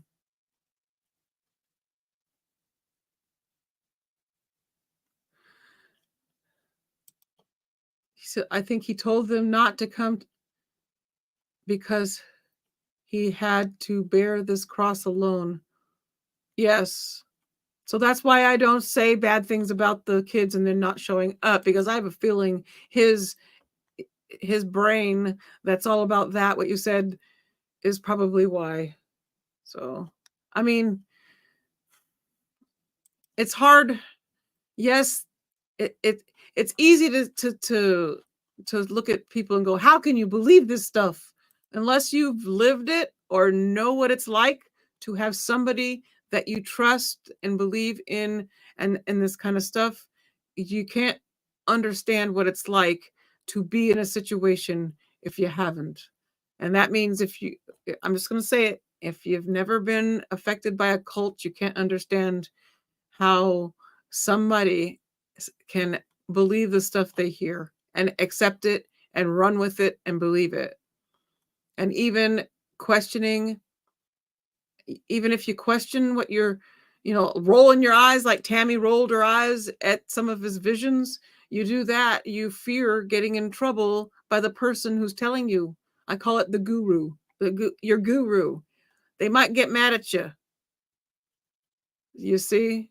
And if you have not been there, you can't understand. So. Thank you. Please be seated.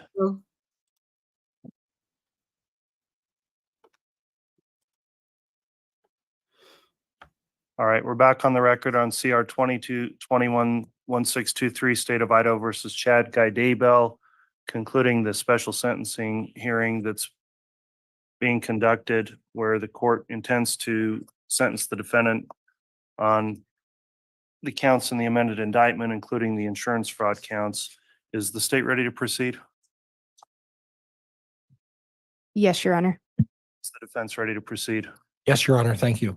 Very well, Mr. Bailiff, if you'd please have the jurors brought in. Yes, Your Honor.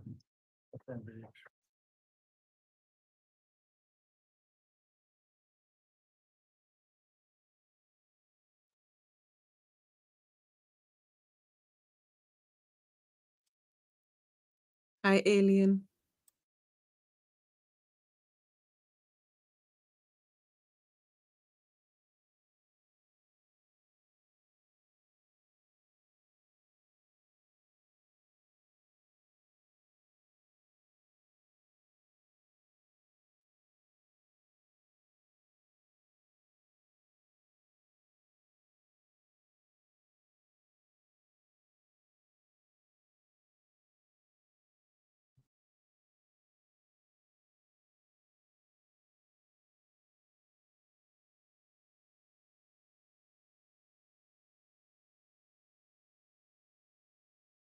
All right, please.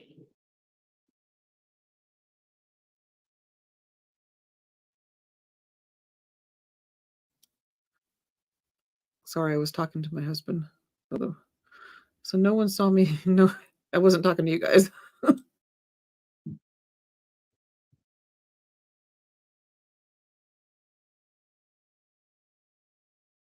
Here's our President Counter for Your Honor. Thank you. Please be seated.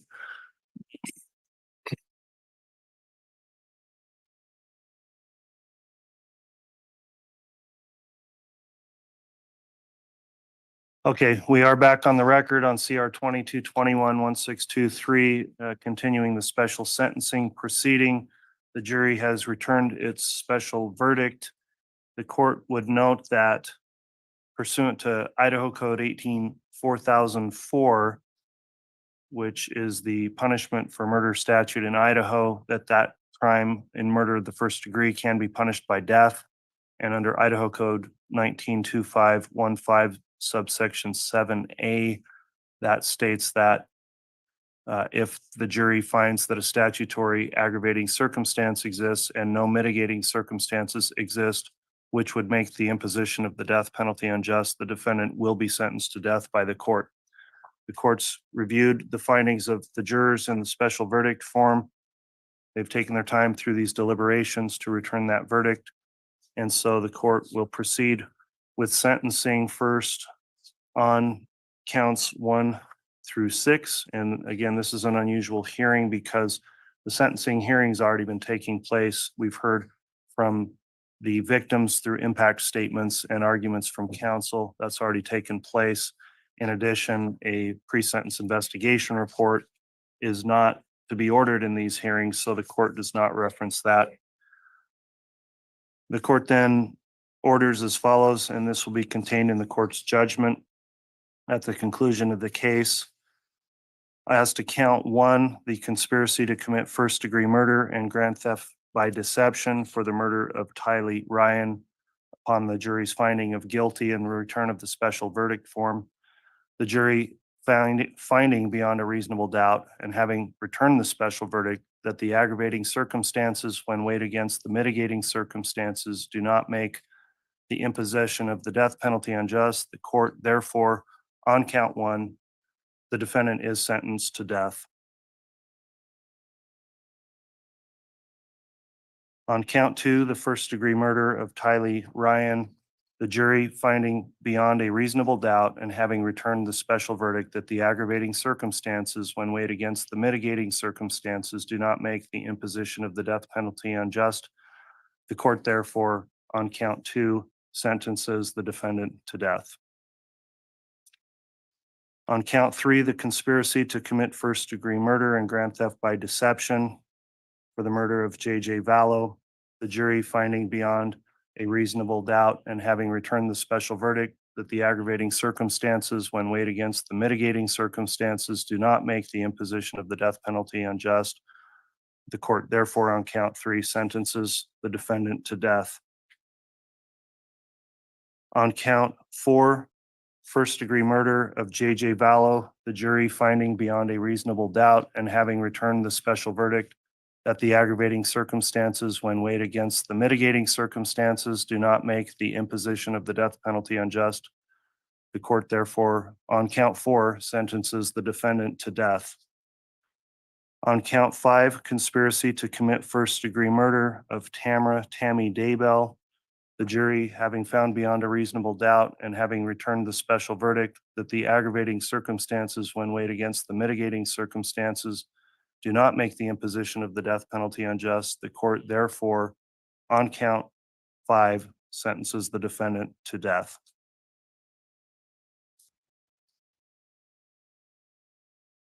On count six, the first degree murder charge, the murder of Tammy Daybell, the jury having found beyond a reasonable doubt and returned the special verdict that the aggravating circumstances when weighed against the mitigating circumstances do not make the imposition of the death penalty unjust. The court therefore, on count six, sentences the defendant to death. The court's next going to take up counts 7 and 9 on the insurance fraud counts. Before I do that, from the state, are there any questions regarding the court's judgment as it relates to counts 1 through 6? No, Your Honor. Thank you. Questions from the defense? No, Your Honor. Thank you. All right, moving on to insurance fraud, then the court will note that I am required to go through a sentencing proceeding on this. These are separate counts that have not been determined in the special verdict form by the jurors.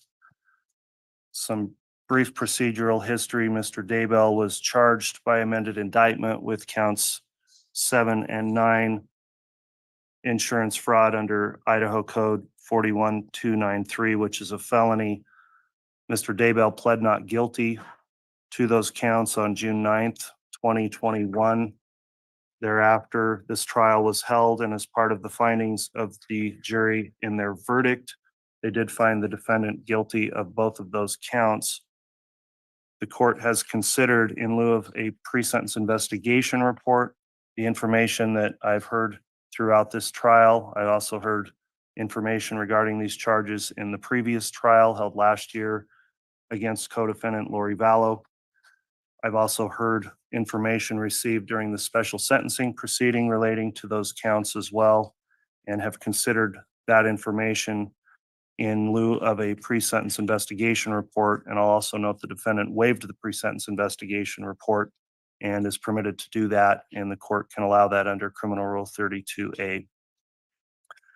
At this time then, before I move forward with the sentencing on counts 7 and 9, I will inquire of the state, is the state wishing to make any sentencing recommendation as it relates to count 7 or 9? And Your Honor, just for clarification, were the insurance frauds count 8 and 9? As listed in the amended indictment, they are listed as count 7 and count 9. Thank you. Co-counsel just clarified for me on that. Your Honor, the state is prepared to make a statement. First, I would indicate for the record that in relation to the sentencing hearing, the sentencing portion handled yesterday, the state did make our best attempts to reach out to all statutory victims to allow them the opportunity to be heard by the court. And those that the court heard from yesterday were the ones that had wished to make impact statements.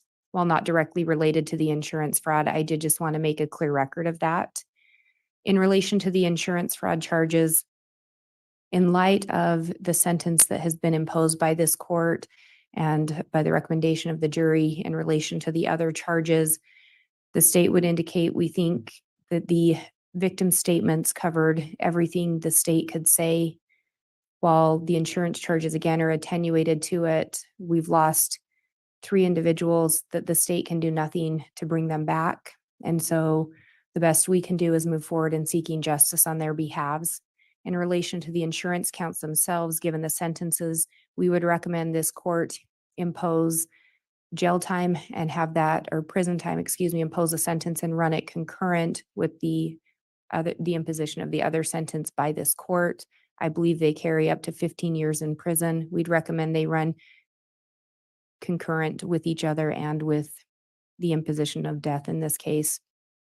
We would also recommend restitution in the amount of $130,000 to LifeMap and $300,000 to Primerica. As part of that, we would also recommend a waiver of any fines or court costs in this matter in order to allow restitution to be paid if any money is available to go towards that. All right, thank you for the state's sentencing recommendations. Mr. Pryor, does the defense wish to make sentencing recommendations as to, I'll do them collectively, counts 7 and 9, the insurance fraud counts? No, Judge, there's nothing further. Thank you, Your Honor. All right, is there any objection to the requested restitution amounts of 130,000 and 300,000? Judge, we may need to set that out at this point, but I'll let the court know if that changes. All right, I'll permit 30 days for the scheduling of a contested hearing on restitution. If that becomes an issue, we could conduct that hearing most likely remotely on a Zoom hearing if it becomes an issue.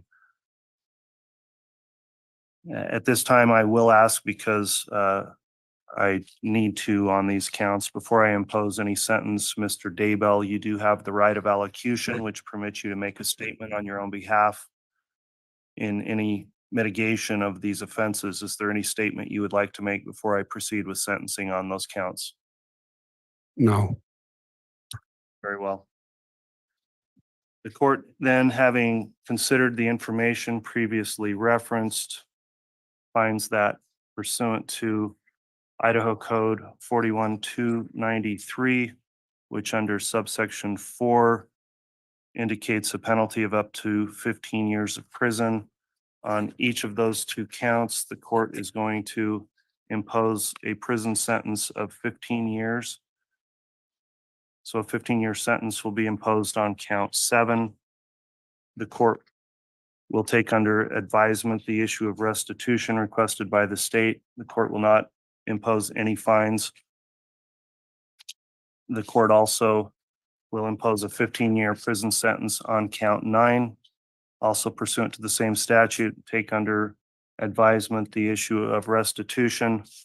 The court will note in imposing these prison sentences that I have reviewed Idaho Code 192521, which requires me to go through certain criteria about the imposition of a prison sentence versus a possibility of parole or a lesser sentence. And I would note that the rationale for the prison sentences is that these are intertwined with the murder charges for which the death penalty has been imposed on those counts.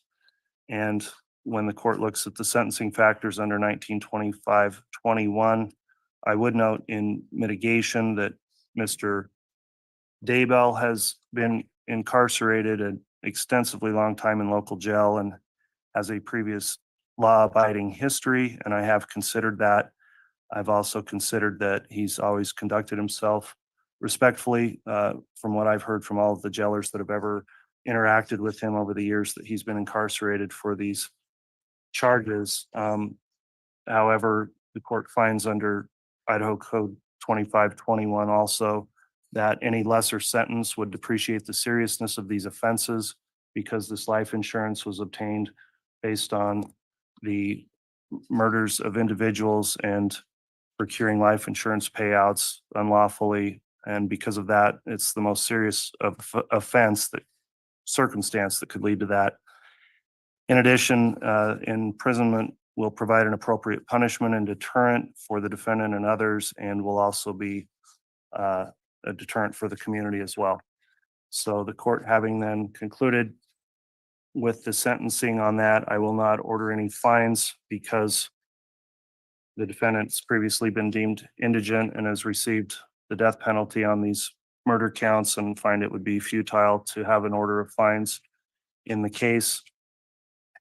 So with those remarks, then the court typically would address the defendant further, but in the special sentencing proceeding, the victim impact statements and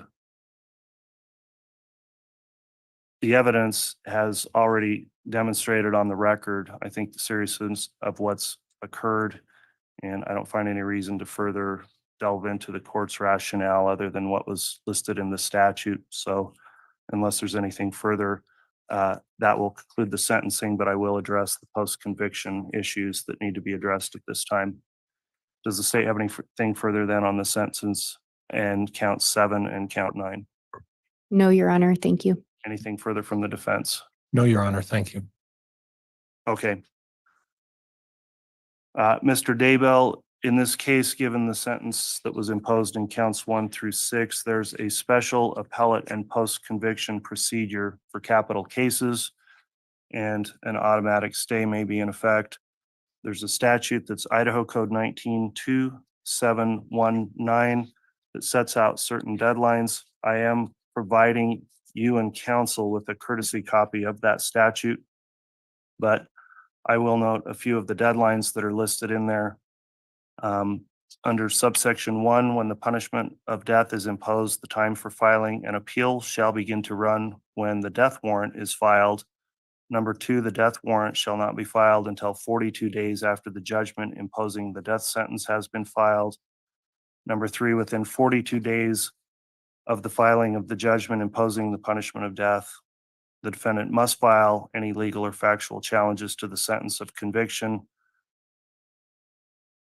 There's other important and critical deadlines that are contained within that statute, and I am going to provide a copy of that to Mr. Pryor to ensure that the defense is well advised of those post-conviction rights that would apply in this special proceeding. I'll also note that there's an additional rule, Idaho criminal rule. She'll give me a moment. I think it's 44.2.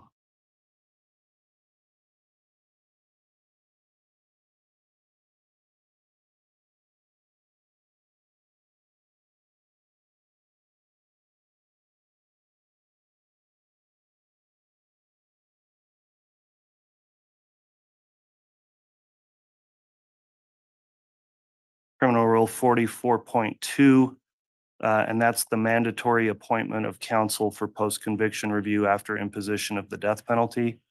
That rule is also applicable in your case, and a copy of the rule itself is going to be provided to you and counsel to ensure that you're well aware of any post-conviction rights you may have.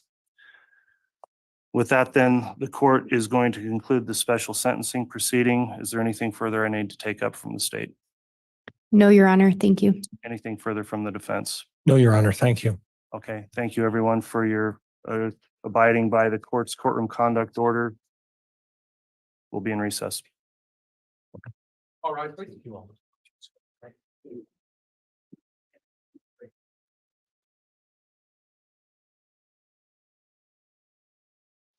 All right, there you have it. Wow.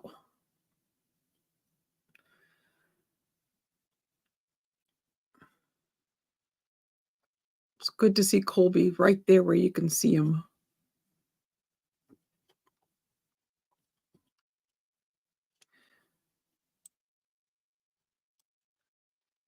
I'll see. Thank you all.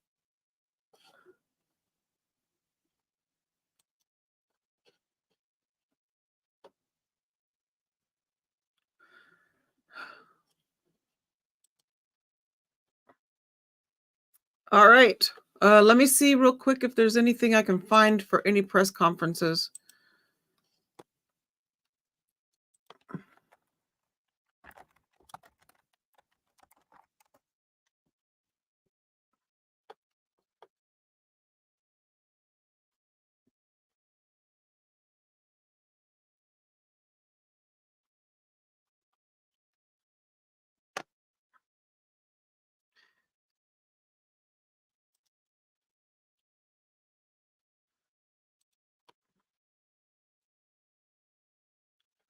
Uh-huh.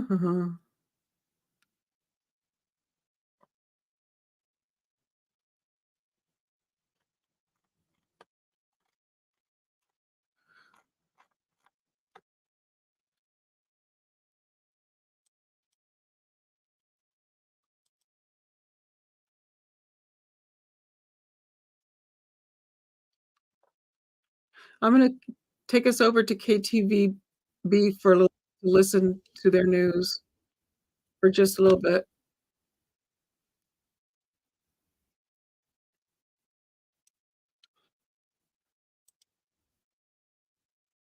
If that we'll watch this for a little bit while I find out if there's a news conference.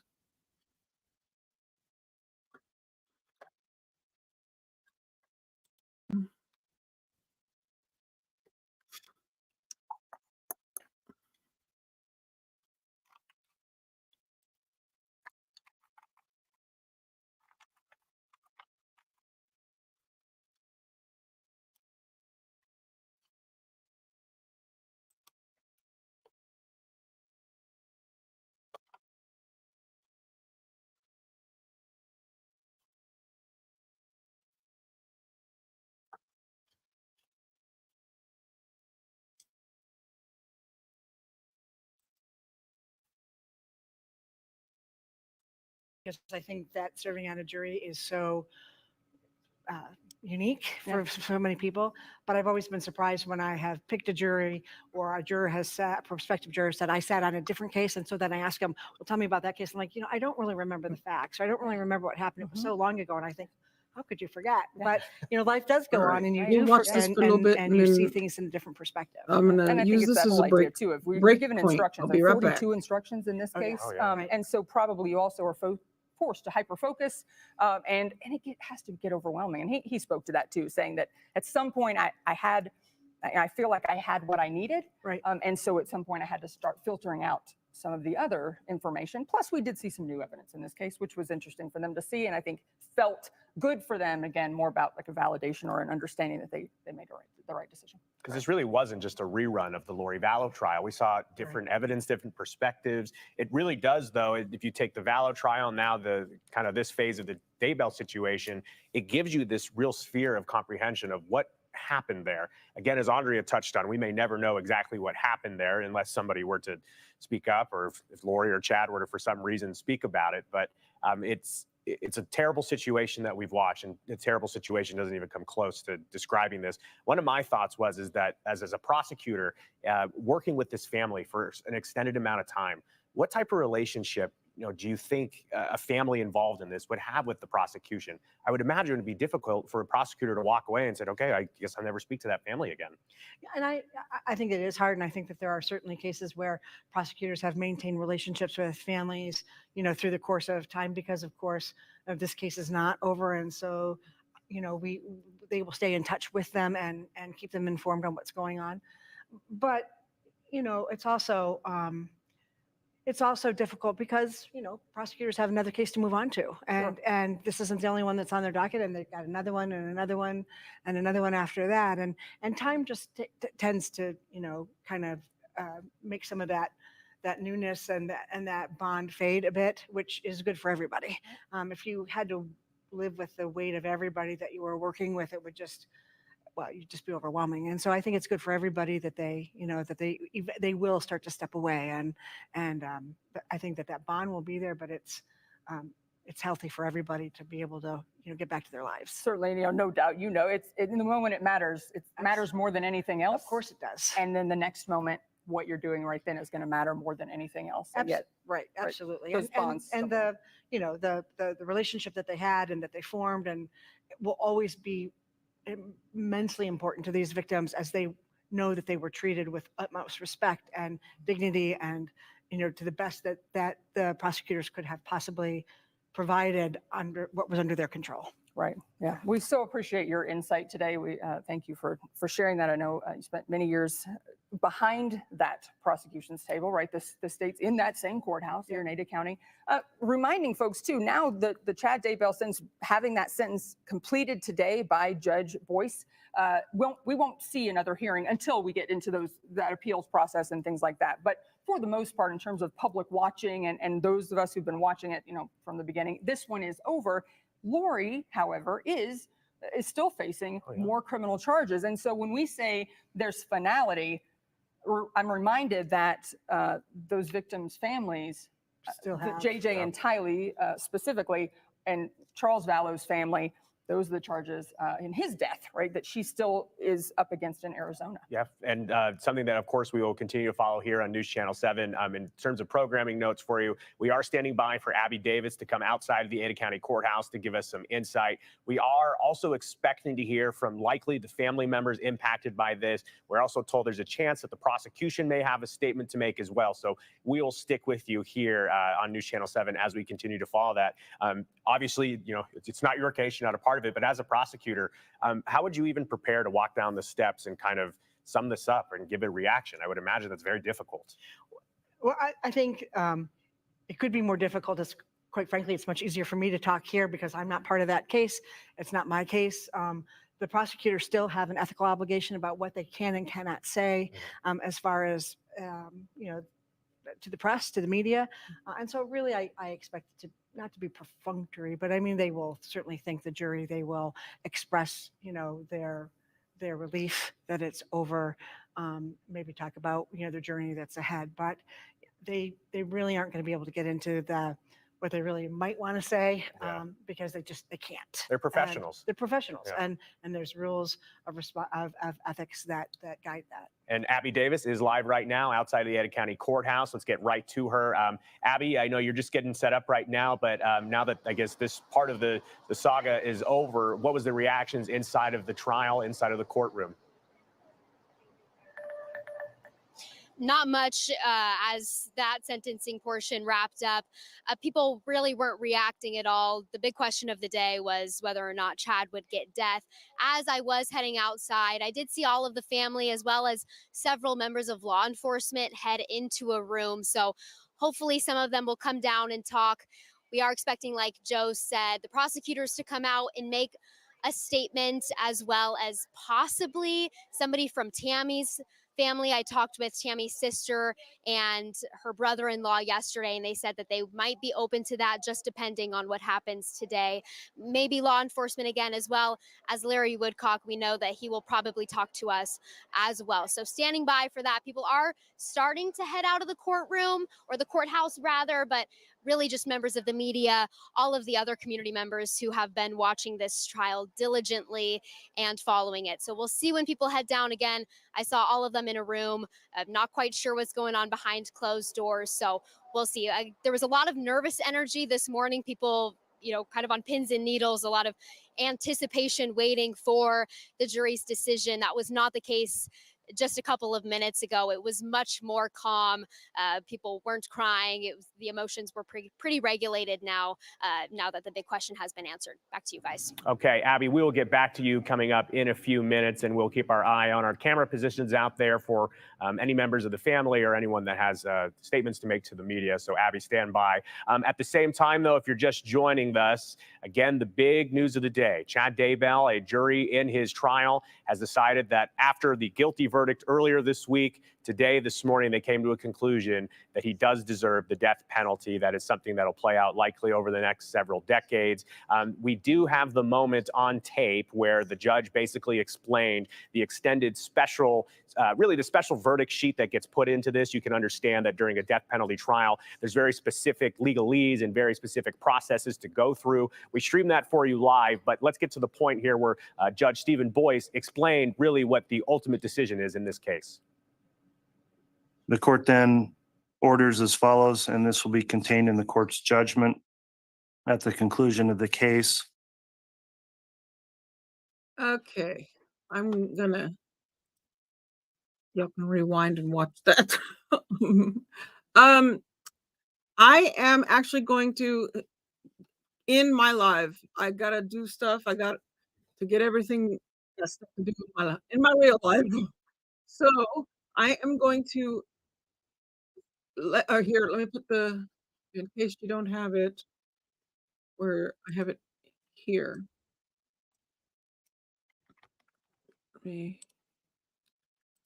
This is the link to Nate or East Idaho News, where they will be holding the conference over there. But yeah, I'm dead tired. I gotta go. And thank you for being here. Thank you for supporting me. Thank you to Uncivil Law, Kurt, for joining me on panel. What an honor that was. I could barely control myself from this far down because my legs were like, ah! Oh, that was awesome. I thank you very much for coming up and telling us a whole story about loin fire. That was awesome. Moderators, thank you for the hard work that you have done. I think Linda was actually on the road going on vacation or something or other. So, or getting ready for it or something, I don't know. But I hope you have a fun time. I hope you guys have a great weekend. And I will post as soon as I figure out anything. What we're doing next, I'll get with the moderators and we'll try to formulate some new plan and see where we go now that we're done. I didn't have time to do it before, but I don't know what's out there. I will keep an eye. If you guys know of anything or hear of anything, feel free to send it to any of my social medias that are linked in my description. Give me, heads up if you see any hearings or whatever. And my mods and I will also be keeping an eye out on stuff. And we will get something set to do. I will let you know, tell you also on my community wall what's going on and what I plan to do next. And thank you so much, guys. This was an awesome 8 weeks.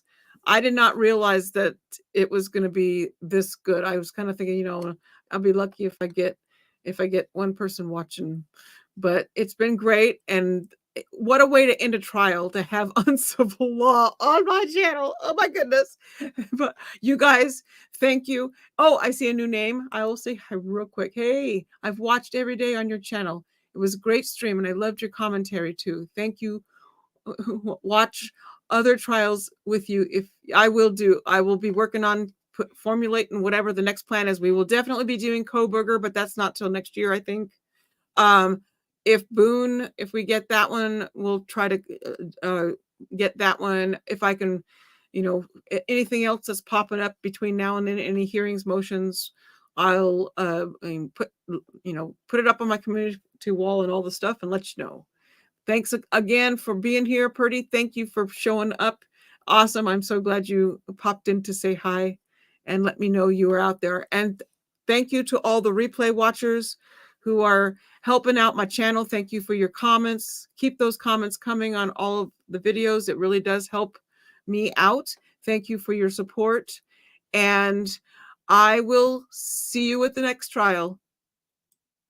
But first I have to scroll past 5 billion photos that I still need to remove.